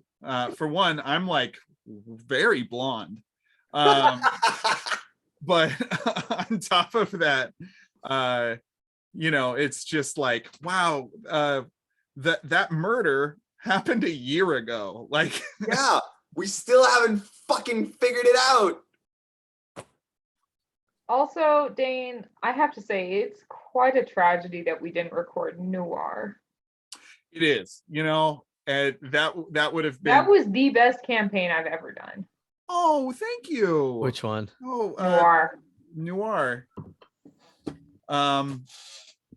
I think I mentioned it to you before, Maddie, but yeah, no, I remember when you brought everyone into a noir setting. Yeah. Well, it's just like everyone put like everything into it. Like he had two people in it were like dressed in noir. They had their own light and everything, and they had been watching films so they could pick up lingo. Yeah, I recommended films for people to watch to kind of get into it. It was great. Man, it was. Awesome. That's so cool. And I used to work at the Speakeasy, right? Oh, so they've revamped the Speakeasy. It's now something called the AC Doocy, and it's a tiki bar submarine themed, like 1950s tiki bar submarine themed. I'd imagine it's the same place because the Speakeasy got shut down, right? Yeah. So it's like a full immersive 1940s, 50s. Of course. What the fuck? They started in 1918. They ended in 1923, and now they just moved on to the 50s. Yeah, like, they're literally just progressing. Now called the AC Doocy. Can I be judgy? I hate it. Go for it. I hate tiki bar. Fucking all of it. Dude, it's like the most garbage thing to fucking have as a personality. I am guaranteeing you this. The only reason that the owner made that decision is because we all regular to one of our favorite bars after work every night was a tiki bar. Like tiki bars are so dumb. I don't know. They're dumb. That was his favorite fucking place. That's where he made us all go whenever it was someone's last show or anything. We never got to go to the bar we always wanted to, which was oh fuck it! It wasn't McMinimans. It was something else. It was an Irish like cop bar almost, but it was our favorite. Probably called Patties or O Patties or something like that. Oh, yeah, patio furnitures, something like that. Yams, you back? Yeah, sorry. No worries. Just making sure. Hi. All right, we all ready to jump back in? And I jump back in. All right. So feet first. Jamie and Jermaine have walked you to the Millside Motel. Throw it down. This is it is a large mill, like windmill, alongside a coursing river that's I'd say about maybe a couple like 20 yards across. And no problem, Trixie. So yeah, it's about 20 yards across.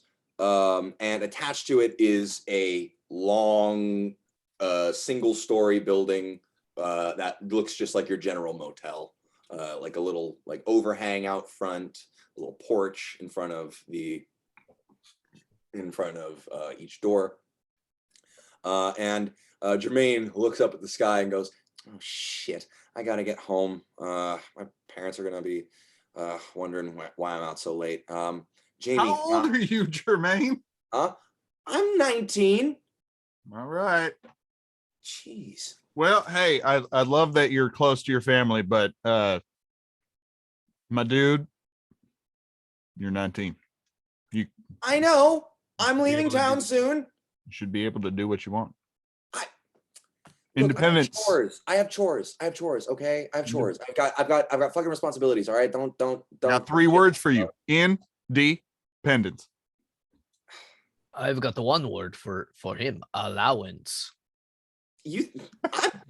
I run the general store, okay, Missy, and this person is like staring at Nish with zero problem, like zero hesitation, wavering at all. Same with you, John. They are staring you down with the confidence of someone. I think she just does another belly laugh and says like, "I like this one. You can get they can get all the allowance they want." Like my parents own the store. I run that shit. Okay, so don't talk to me about independence. Don't talk to me about independence. You're just running off to your family in the middle of an investigation. That's all I'm saying. I got chores and responsibilities that I actually do get paid to do. So fine. Sorry, Jamie. Sorry, Jamie. I love you. I will. I'll come by tomorrow before work. And Jamie says, "Yeah, okay, I'll see you." And Jermaine sprints off. You can tell they always seem to move everywhere at a breakneck speed. So Jamie says, I should probably get back to organizing these files to make sure that it's a little bit easier for you guys. I'll get the medical records from the doctor's office and make sure they're all there for you tomorrow morning. All right. And whatever you guys need, I'll be at the jailhouse, the sheriff's office, jailhouse, bright and early. Yeah, we can pick up from there. Tell Rick that that you are here helping me investigate, and that I've put in my word, and he should comp the rooms, but he probably won't. So, but he should at least give you a lower price for them. If he gives you any hard time, just ask for Jermaine, or not Jermaine, Jeremiah. Rick and Jeremiah. Yeah, they own this little Jamie, Jermaine, Jeremiah. Damn. His name is my name too. It's a small town. I mean, we all know each other, so everyone knows everybody. So in the small towns, everyone has the same sounding first name. Is that? I guess it was an inside. More like they lack originality. I guess it was an inside joke with the older generation. That'd be fun. I like that idea. I don't understand it really. It's something my parents. I mean, like my Thank you, Jamie. My father's name is James. Okay. Oh, good night, guys. And she just walks off. All right. Well, let's. Maybe it would be more prudent to keep some information from those two who seem to be very gullible and naive. Well, I also think they're our best bet at making friends and trust in the community, and we're going to need that to investigate. Know what I mean? And who knows? Maybe it could be them. It could be anyone. That's my point. She's going to get the medical documents. What if she's about to alter them? I don't think she's capable. I think she has had of it. ample time to do this. That's true too. And also she's unless can I make an insight check to see if I can detect her acting at any point, like if Sure, she by was all means. putting on a show? Go for it. That's a good idea. Yeah, go ahead and make an insight check. Anyone who wants to make an insight check on Jamie or Jeremy or Jermaine, go ahead. I'll do that too. Yeah. Fuck it.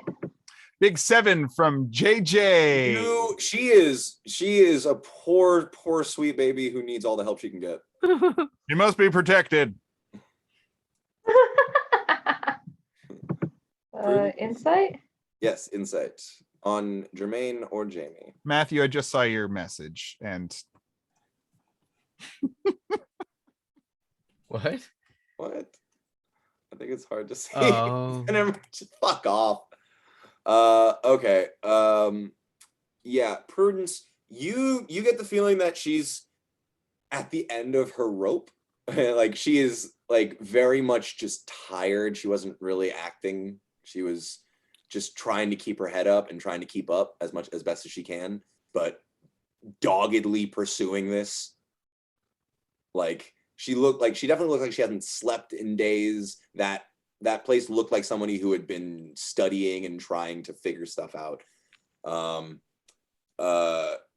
Yams, you know, there's no way. There's no way. There's just no way. Like you are confident this poor girl had no time. This poor girl had no energy. And even if she did, she didn't have the inclination.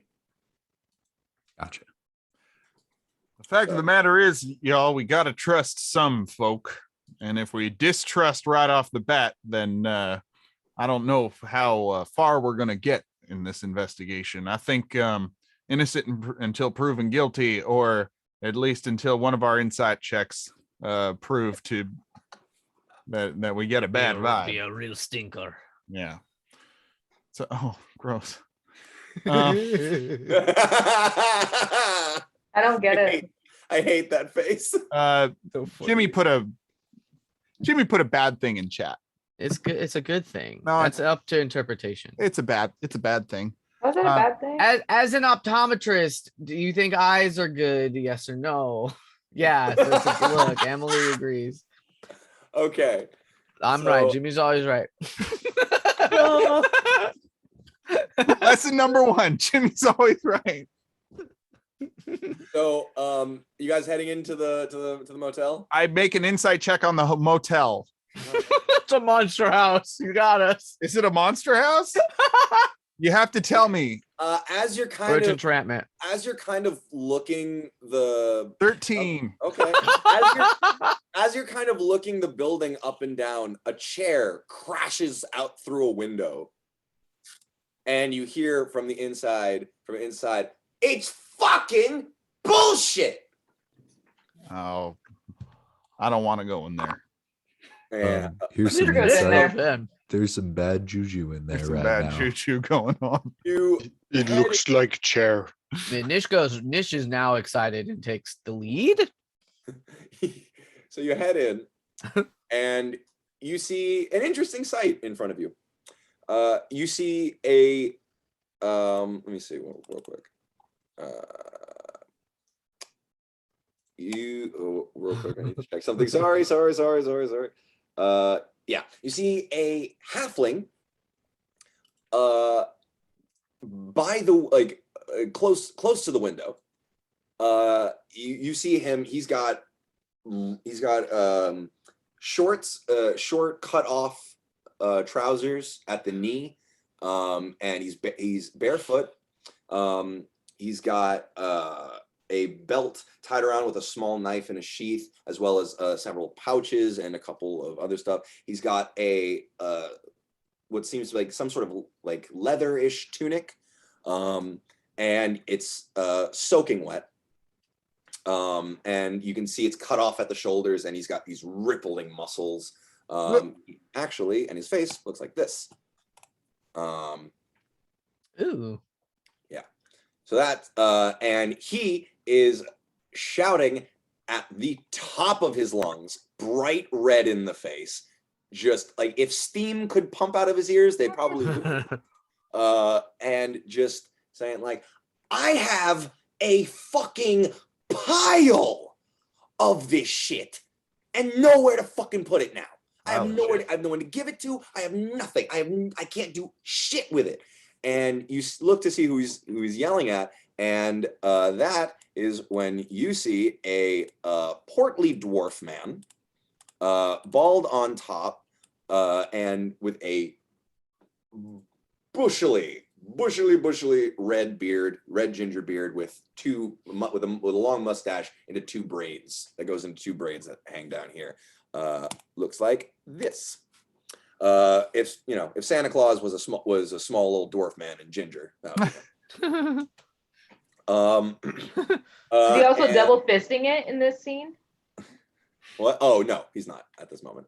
He's currently standing over there across from the halfling, just kind of arms crossed, and he's just like, all right, now listen, Rick, we will find a place. We'll find something to do with the crops, all right? Just because we don't have what we had doesn't mean we can't have something new, right? And you see the halfling who people have referred to, who you heard people refer to as Rick, kind of take a deep breath, and you can almost see the soothing voice of his partner just kind of like take all the heat out of him. And he's like, all right, you're right. I'm sorry, Jer. I'm sorry. It's just, it was such a good thing for so long, and now it's gone, and I don't know. And that's when he looks over and sees you all and goes, oh, fuck, damn it. And the red is right back up in his face. Whoa there, friend. We've been sent by Jamie. Here I am fucking embarrassing myself in front of customers, in front of fucking new people. God damn. And Jeremiah just kind of like pats him on the back and like, honey, why don't you go into the back and get yourself a drink, huh? And Rick just and storms off, cursing at the top of his lungs. And you can hear him constantly cursing even through the shut door as he leaves and crashing from the back room. As you look around, you can see in the corner there seems to be a pile of wood, apparently what used to be chairs. And the dwarf looks up to you guys and smiles apologetically and says, I'm very sorry about my partner. He's got a bit of a temper. He's very passionate as a person. But seems like he's costing you a bundle in furniture. Oh, no. He fixes everything he breaks. That's his price. Oh, wow. That's his punishment. Quite a deal. Everything he breaks, he spends time thinking about why he broke it till he fixes it. We were sent by Sheriff Jamie to get lodging in your place. Do you have room for 6, 7? How many of us? Well, how many rooms will you be needing? 7 individual rooms? 1, 2, 3, 4, 5, 6. Oh, wow, that's a lot of you. Unless we want to we share room. I think maybe if any. We only do have 5 rooms, and well, currently they all are available, but they are only 5. I certainly don't mind sharing a room. I would love to stay up all night and gab with anyone. We could get to know each other and play fun games. Oh, well, if you're going to be up there, we do have a small little lounge with a bar. And the prices are quite good, but not as good as the liquor. I think we should maybe take 3 rooms so that we can keep an eye on each other in case there's any all right. occurrences in the night. Yeah, I make eyes with Prue, and we're gonna assume that Prue is like, yeah. Gotcha. Prue's into it. Right. I'll shack up with Grono. Right. All right. Well, 3 rooms then. All right. And Jamie sent you. So are you friends of hers? We're aiding in police work. Oh, you're here. Yes, we're good friends. You're here investigating. Oh, you're here on business. Well, business. That's right. If you're here trying to solve those murders, well, please, we'd be honored to have you here. Please, free of Just charge. call us the North Wind's Howl. See, now that's way this is better. not what we are going with. No, but like, Oh, hey, you're doing better, Getting there. John. I'm getting there. Keep working on it. I'm inching in. I'm narrowing down. Right. We could go with the ice howlers. That would be good. Please, free of charge, 3 rooms. Oh my goodness, that is too kind of you, sir. And may I offer my services as a bard? This here is my hurdy-gurdy, Linda. You can see his entire face light up. My place has never had entertainment. Well, let me tell you, I've got stories to spin and tales to tell. Oh, I'd be happy to entertain your clientele for the evening and going forth and thus forth and into the future. Oh, well, I don't think we have any customers here tonight. It's a bit of a slow night, but well, don't you worry about that. We'll muster up some. Oh, thank you so much, sir. We appreciate you. Got it. Barley, very good on that. Well, please take the first 3 rooms, 1, 2, and 3, and they're just outside here. And he kind of bustles behind the counter and pulls out. Here are your keys, and just please feel free to frequent the lounge. That is, I will be behind the bar for the next 3 hours of the night.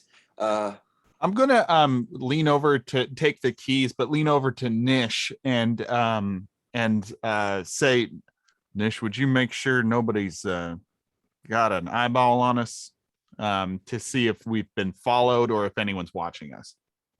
I look around, but to be clear, I'm not. Like I was keeping watch earlier, but that's not something I just figured you're the vigilant one. Yeah, I'm like always looking out, but I'm not good at it. Okay, well then, how about you, Yams? No, I mean I'm doing it, but I'm maybe looking. Yams can do one too. Yams, maybe pop up and take a look around from higher up. Yeah, I'll give you the scouting report, no problem. Was that a perception matter? Yeah. And Yams, are you flying up to make a perception check? Yeah, I'll go ahead and do that. Okay. Okay, yeah. I was doing my best. Nish, you look around and you don't see anybody. You look around again. I had to choose a roommate just now. Oh shit. What'd you go with? Not the one I wanted, but it's okay. Oh. Wah, wah, Anyway. wah. Oh. Anyway, yeah, you're looking around and you don't see anyone, but you find yourself not being able to stop looking over your shoulder. There's a weird feeling this whole time, this whole day. You've just had this entire weird feeling, and you're just really now noticing it. But like it's been this whole day. Who's feeling this way? Huh? Who's feeling this way? Nish. Nish. Yams, as you start flapping up above the town, you look around and you don't see. Wait, you do see kind of right back. Moving between some trees in the orchard. That's the same small boy that Nish saw earlier. He seems to be moving through and picking up things that have fallen that were missed in the last harvest of the day. I'm definitely like staying way up above him and following him and seeing where he like lives. I was gonna say, as you are kind of, as you see him move through the forest, you feel something whack into your side, and a small pebble kind of falls out from your feathers, and you look down and you see way down in the street below you 3 small dwarven figures standing. One in the center has his arm outstretched in a kind of a slingshot type stance, and he seems to be pulling back further and further, and he releases another pebble at you. Damn, they're just shooting at me for no goddamn reason. They're little stinkers is what they are. This one flies past you wide. You didn't get enough power on it, but they're all the three of them are laughing and kind of giggling, and you see Wendy kind of rush out and scold them and rush them back in. And as you turn back, you've lost sight of Muko. Damn. All right. Okay. But you can't see anything else. But you are also starting to get that feeling of like you're looking over your shoulder still. So like straight up into the sky. I love it. I mean, you're looking around, but like you're making circles. You're making circles, and okay, just one more circle. Just one more circle. I feel like I missed something. Like it's just one of those things, you know. Gotcha. It's like there's something there, but you got nothing. So yeah, you guys have your rooms for the night. Jeremiah has offered you a seat, some seats at the bar in the liquor lounge if you'd like. He seemed very proud of it. But yeah, that's your night. If you guys would like to do anything before bed. Wait, who am I sharing a room with? I think you're with Yams. Yeah. Hey, Trix, how's it going? Oh, yeah, I'm so excited that we got paired together. Where were you born? Where was your childhood? Where was your adulthood? How is your adulthood going? What did you want to be when you grew up? Have you achieved that? What's your favorite color? Who are your three best friends in order of closeness, and then in order of chronology in which you've known them? Okay. I was born in the forest, and then most of my adulthood was in the forest until I guess now. I'm achieving my goal of being, a detective by doing this. My three best friends are a guy named Pumpkin, a woman named Lemon, What? and then my best friend of all. Sorry, this was in reverse by order of closeness instead of sorry. Ascending order. Got it. Yeah. And then obviously it's got to be my brother Potato. He's my best friend. Adorable.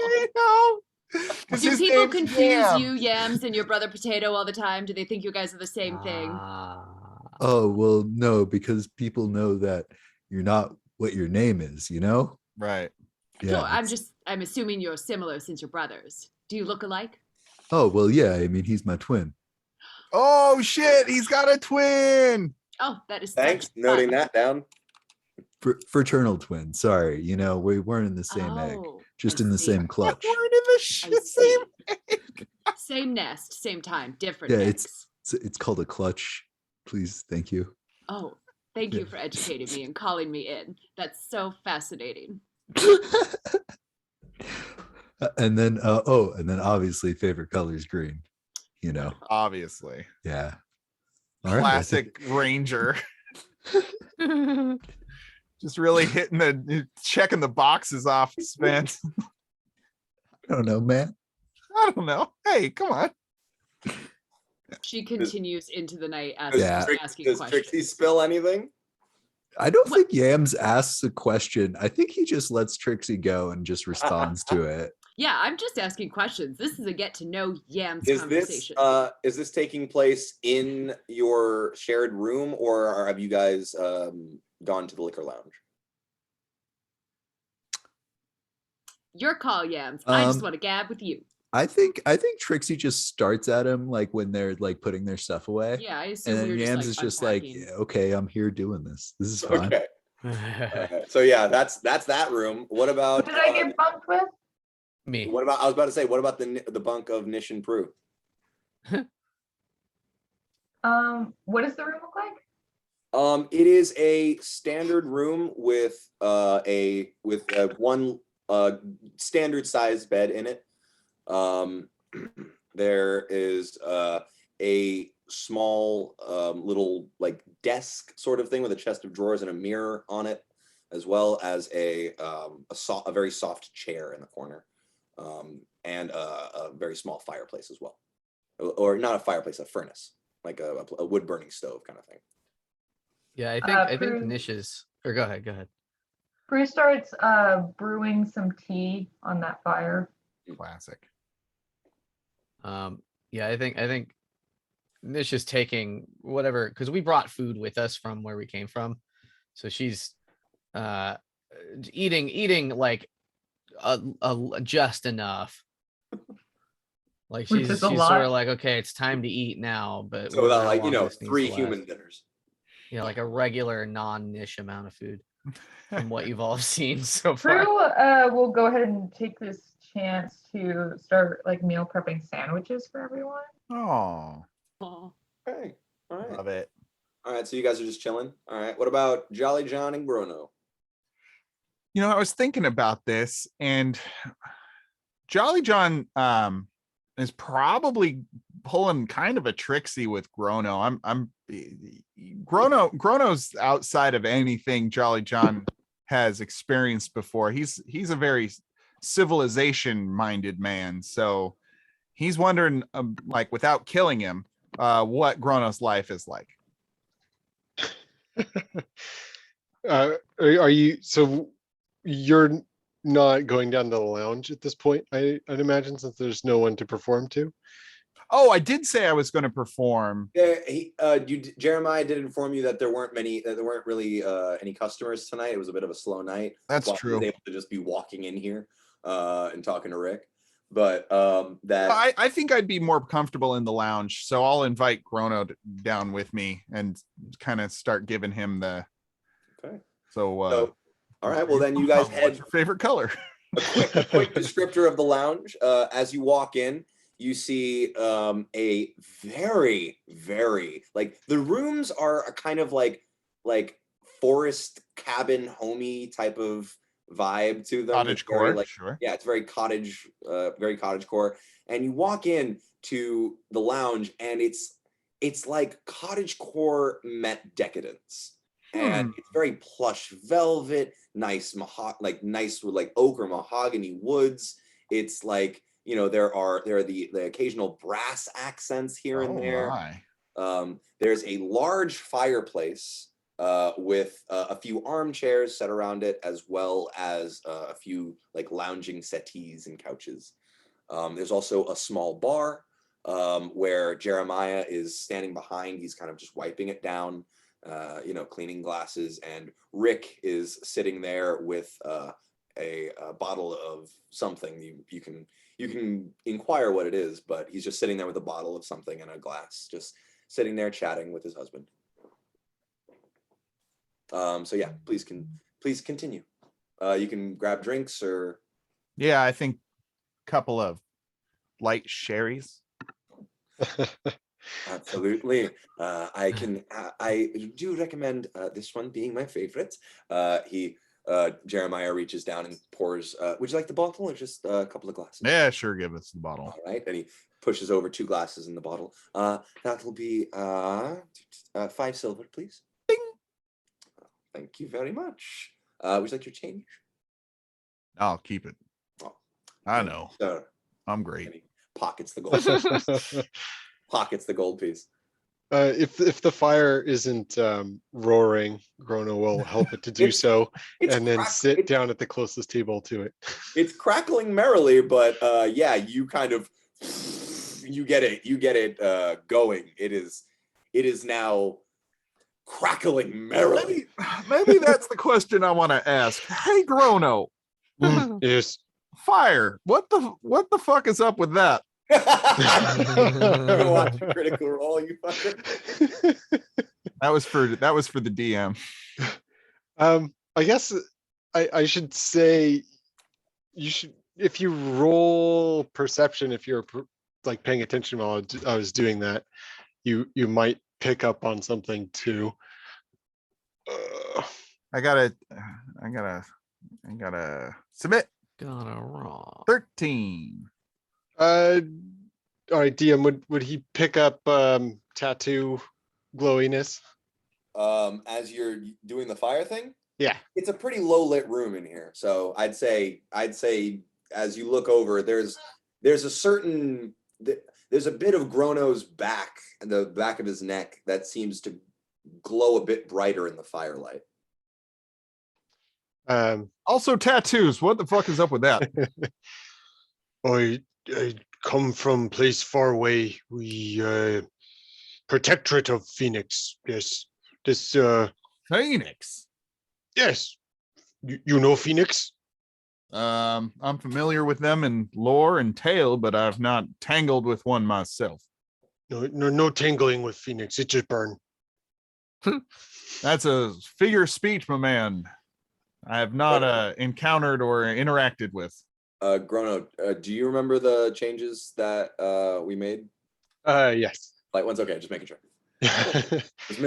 Though I don't remember them off the top of my head. I'd have to review them.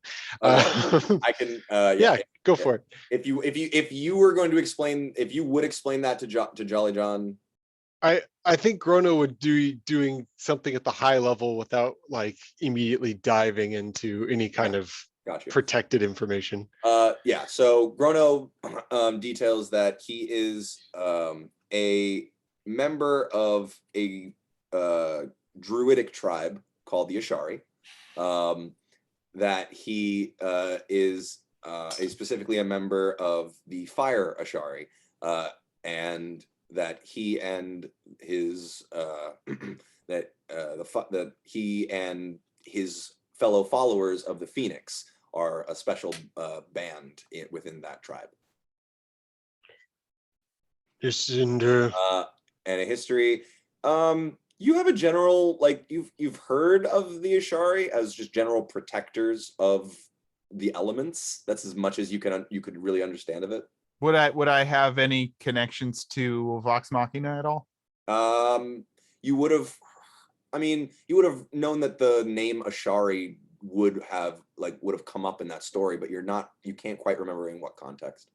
I asked. It is that is the story of Vox Machina is an ancient, is like, at this point in Taldoria's history is like, it's an ancient folk tale. Okay. So fire for you is kind of a religious rite. I mean, with fire comes rebirth. You must clear the overgrowth to allow new life. And this is true for all things. I still don't know why. Was it Prue who distinguished or extinguished the fire? No, who extinguished the fire? Prue. Yeah, it was Prue. I still don't know why Prue extinguished my fire on the way here. It's very bad place. Need to burn. Well, Grono, I think that there is a place for all things, and sometimes things must burn and sometimes things must be controlled. And had that particular fire gotten out of control, then more rebirth than was necessary would have occurred. Not in bad place. All the rebirth in bad place. Were you saying that the forest we went through is a giant bad place? Is that what I'm hearing? Any place that try to kill Trixie, bad place. But that's so cute. That is so cute. That's sweet and endearing. Emily, you have an admirer. Trixie does. Sorry, I'm answering colleagues' work questions. Oh, yeah, you're doing great. Any place that hurt Trixie, bad place. Oh, Bruno. I wish Trixie had heard that, but she hadn't. It's probably for the best that she didn't, because she would have flipped out. Yeah, Grono probably wouldn't have said it if Trixie was there. Wait, insight for flirty vibes. Well, I gotta say, Grono, I understand, as it were, all gas, no brakes, but the place itself wasn't the culprit. It was the people within it. Exactly. Burn. They must burn. You're kind of psychotic. You want to see? He starts pulling out like jars of ash This the one at the, what's his name? Jackie. Yeah, this Jackie, and I got a good one here. Just a little bit left of the real bad goblin. No, the orc guy. No, Yeah, oh yeah, half giant, half orc. Yeah. I remember. Yeah, it's like practically a little trophy set comes out. Grono, I gotta all say, coming from me, you're kind of fucked up, huh? You're a little fucked up, huh? Hey, Prue's got a question. Prue, you're not there. No, I was gonna start doing the rounds with my sandwiches. No. So at this point, Prue has made like enough sandwiches for everyone. She's noticed no one has eaten today. And she's now in her like nightgown, which is just like this white sort of long dress with little ruffles on it. And she like, you know, wraps them up in some cloths, like little lunch pails almost. Also cottage core. Sure. She doesn't want to awaken Trixie's questions, so she knocks on the door and leaves it there. Do you just hear like wild, like, well, that's fascinating. I have 5 more questions coming from behind the door. But she's also going to take the time to like go down the hallway, kind of investigate a little as she's like delivering these lunch pails. What would you like to investigate?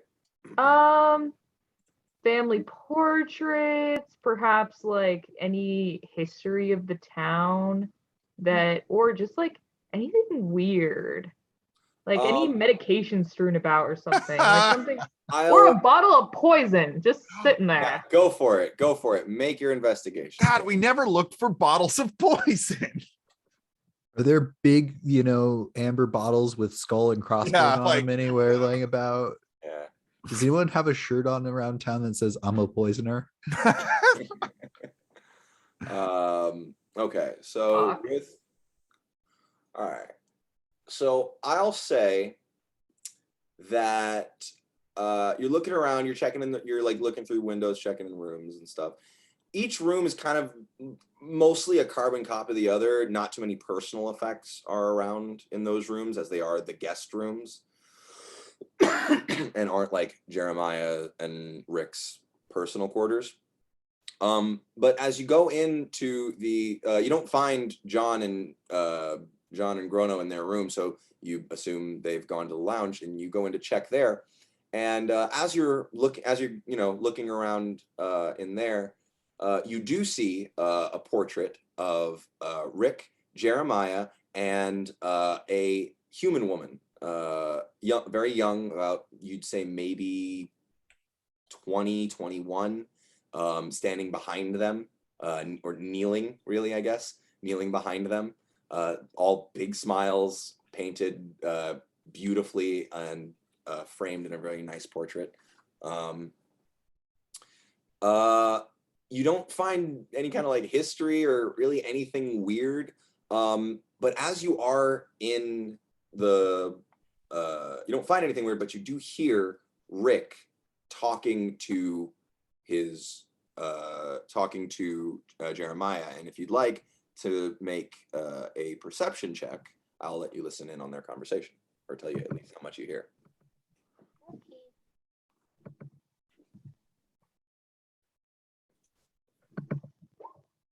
Okay, 20.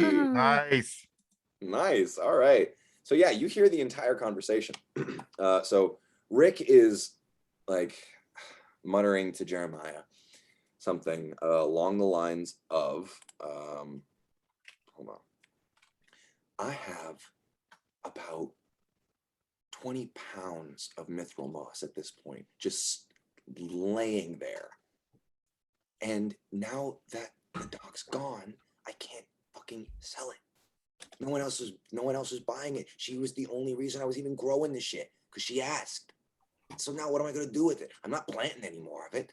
So what am I gonna do?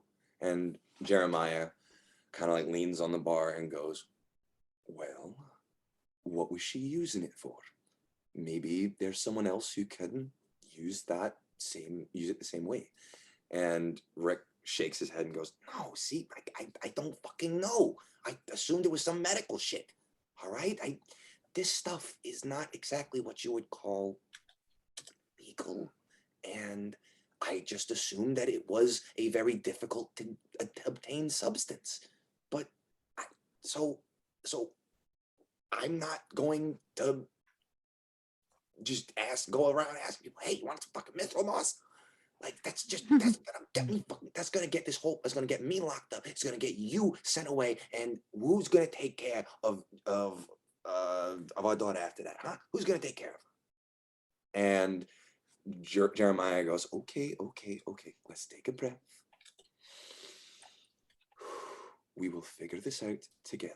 For right now, it can just sit in the back and we won't have to worry about it, okay? And please, just enjoy your drink and try not to worry yourself, okay? And Rick kind of goes, takes a breath and goes, all right, and goes back to his drink. And Jeremiah turns and sees you just kind of lingering at the end of the bar and goes, oh, I'm so sorry, sweetheart, and kind of like walks over. Did you want something to drink? Oh, I was actually thinking she was kind of like in the hallway peering around the corner, not necessarily by the bar. I would say you wouldn't have had enough. You Okay, wouldn't okay. hear it from there. I would say that this was the place where you could hear it all. But they didn't find you suspicious. They didn't even notice you. Don't be suspicious. Don't be suspicious. Have you seen my two friends around? Oh, they're right over there by the fire, dude. Oh, thank you. And she Nice, walks over. smooth, nice. I feel like I'm quick tonight. Oh yeah, you're on you it. have been. You've been on it. She walks over to them and puts the cloth in front of them and says, please eat this in your room and don't draw attention to its presence. All right. Okay. But no, I'm not crazy. I don't want to burn everything, just the bad things. Putting the jars back away. Fair enough. So we're not burning these cloths then. Oh, is this the sandwich? Yes. Can I eat this right now? No, please eat it in your room. Okay. We don't want to draw attention to the fact that we're not eating their food. That's a very good point. Thank you, Prue. I'll sing a song about you later. Is there anything else that you guys would like to get done, or any more conversations that you guys would like to have before going to bed for the night? Prue looks very puzzled by the conversation she approached upon and leaves. Is the room pretty dead for everyone in here? What's that?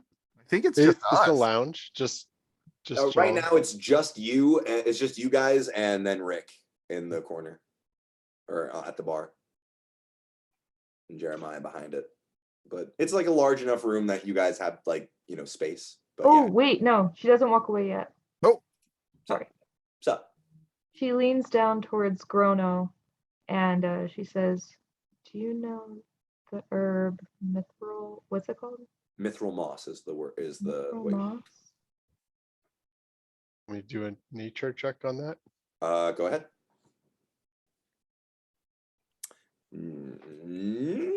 Nope. Big 9, baby. Nope. No, it sounds like moss, but I don't know any metal mosses. No.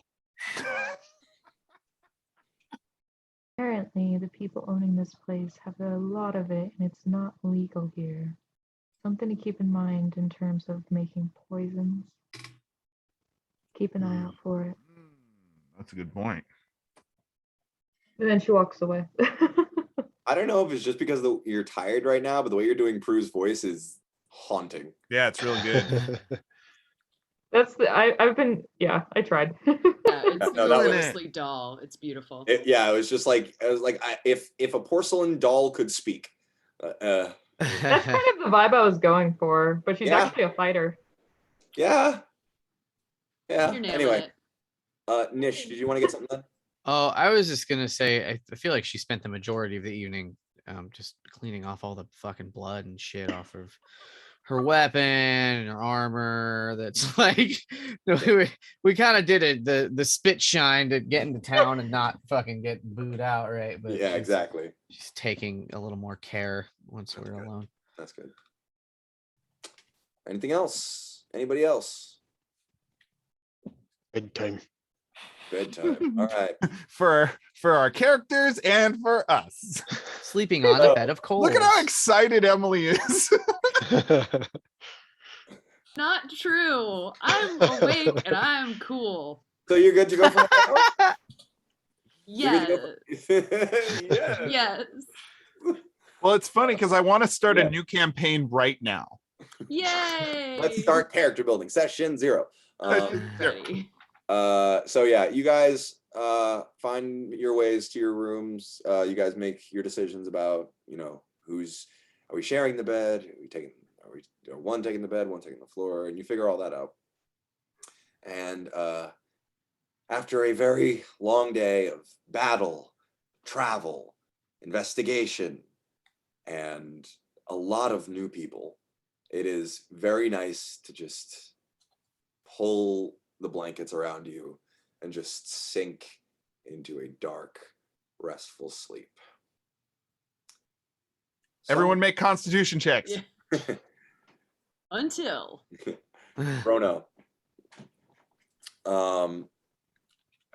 Sleep finds you and you dream very nice dreams. And at one point you find yourself back in your village and you are sitting around the main bonfire in the center of your tribe's collective. Mhm.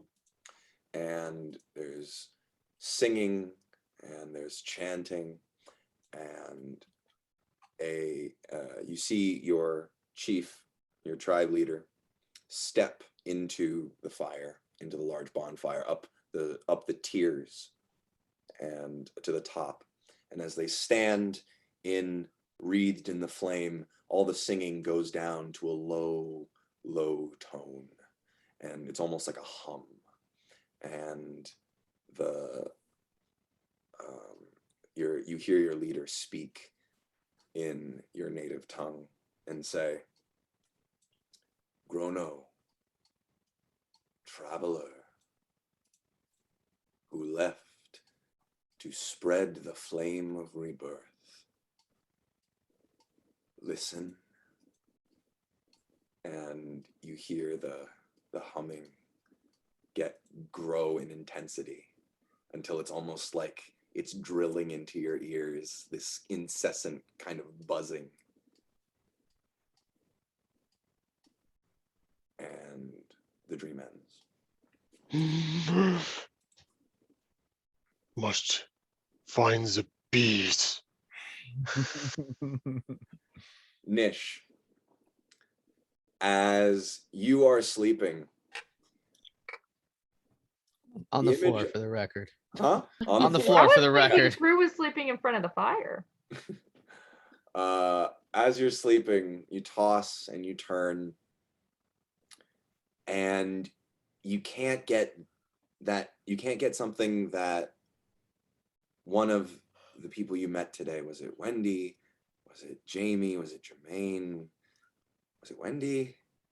Was it Jermaine? Was it Wendy? The name Darla. The name Darla was just wrapping around in your head. Darla, Darla, Darla, Darla, Darla, Darla. You saw and you remember a crack in a door and a bloodshot, tear-streaked face and a door slamming.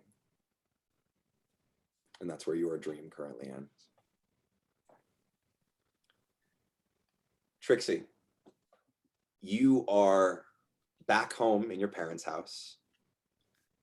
I'm sleeping on the windowsill, by the way. Oh, beautiful. I gave You a are back moment. home in your parents' house, and you are currently in your bedroom on your favorite windowsill of this little French window. And you're kind of curled up, watching the rain hit hit the panes as you did when you were a child, and you've got a cup of tea, and you're just sipping.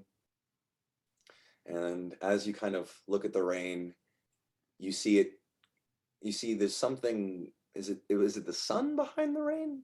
There's something tinging the rain, a sort of amber kind of color. And it looks like it's almost moving in slow motion, like it's molasses dripping down the window panes, and not water and rain. And as you look at this, you look down and you notice, oh, I've finished my cup of tea. And that's when you cough and you see the teacup splattered with blood. And that's where your dream ends. Will that be poisoned again? Prudence. You are... I guess I'm sleeping in the bed if Nish is on the floor. I assume she would. Okay. You are Like leaned up against the wall. warm. I also like the idea of both Nish and Prue being like, you take the bed. No, you take the bed. We're too polite. Yeah. Oh my God. You are a child again, with your grandmother. And it's one of the few memories you have of you and your grandmother. You're in the kitchen, you're cooking together, and your grandmother was talking to you and just, giving you bits of wisdom. But now in the dream, she looks to you and she says something that she never said in her life, and not that you can remember. And she says, Prudence, be careful. Never, never, never drink a stranger's bourbon. And you look up and you hear your child Prudence voice say, "Thank you, Grandma Linda." And that's where your dream ends. Yams. Yeah. You Eating yams.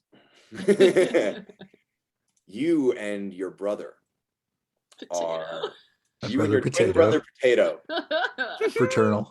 Fraternal. twin brother Little twin brother Potato. Paternal potato.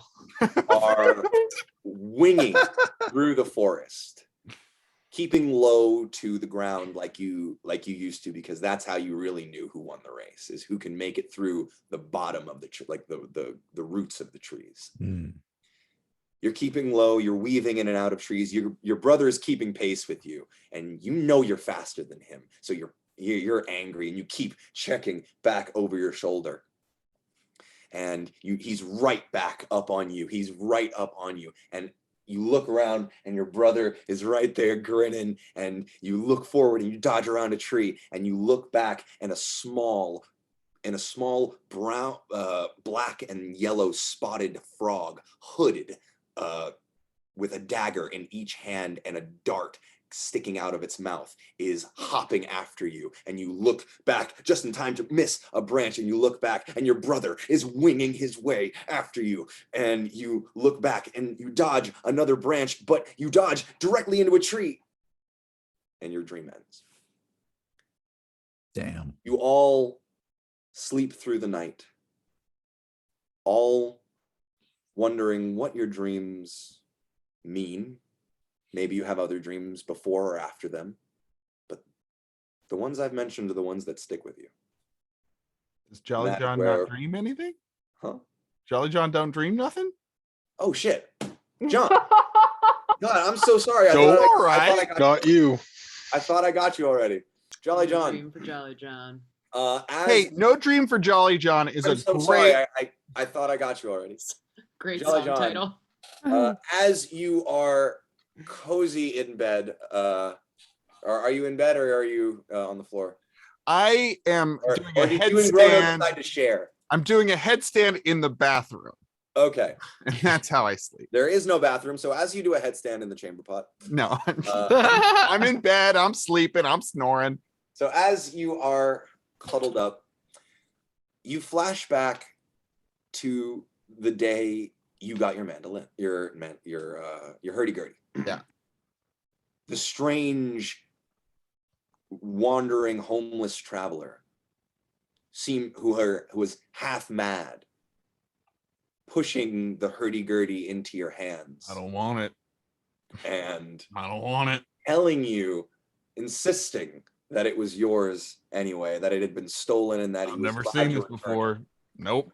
And as he pushes it into your hands, he holds you there, and he looks at you. And as you look at him, it's you blink, and it's Winter's face. Oh! Winter's face. And he says, "Jolly John. Jolly John." Oh. Is it sexy? No. Inside check. Inside check. Flirty vibes. 35.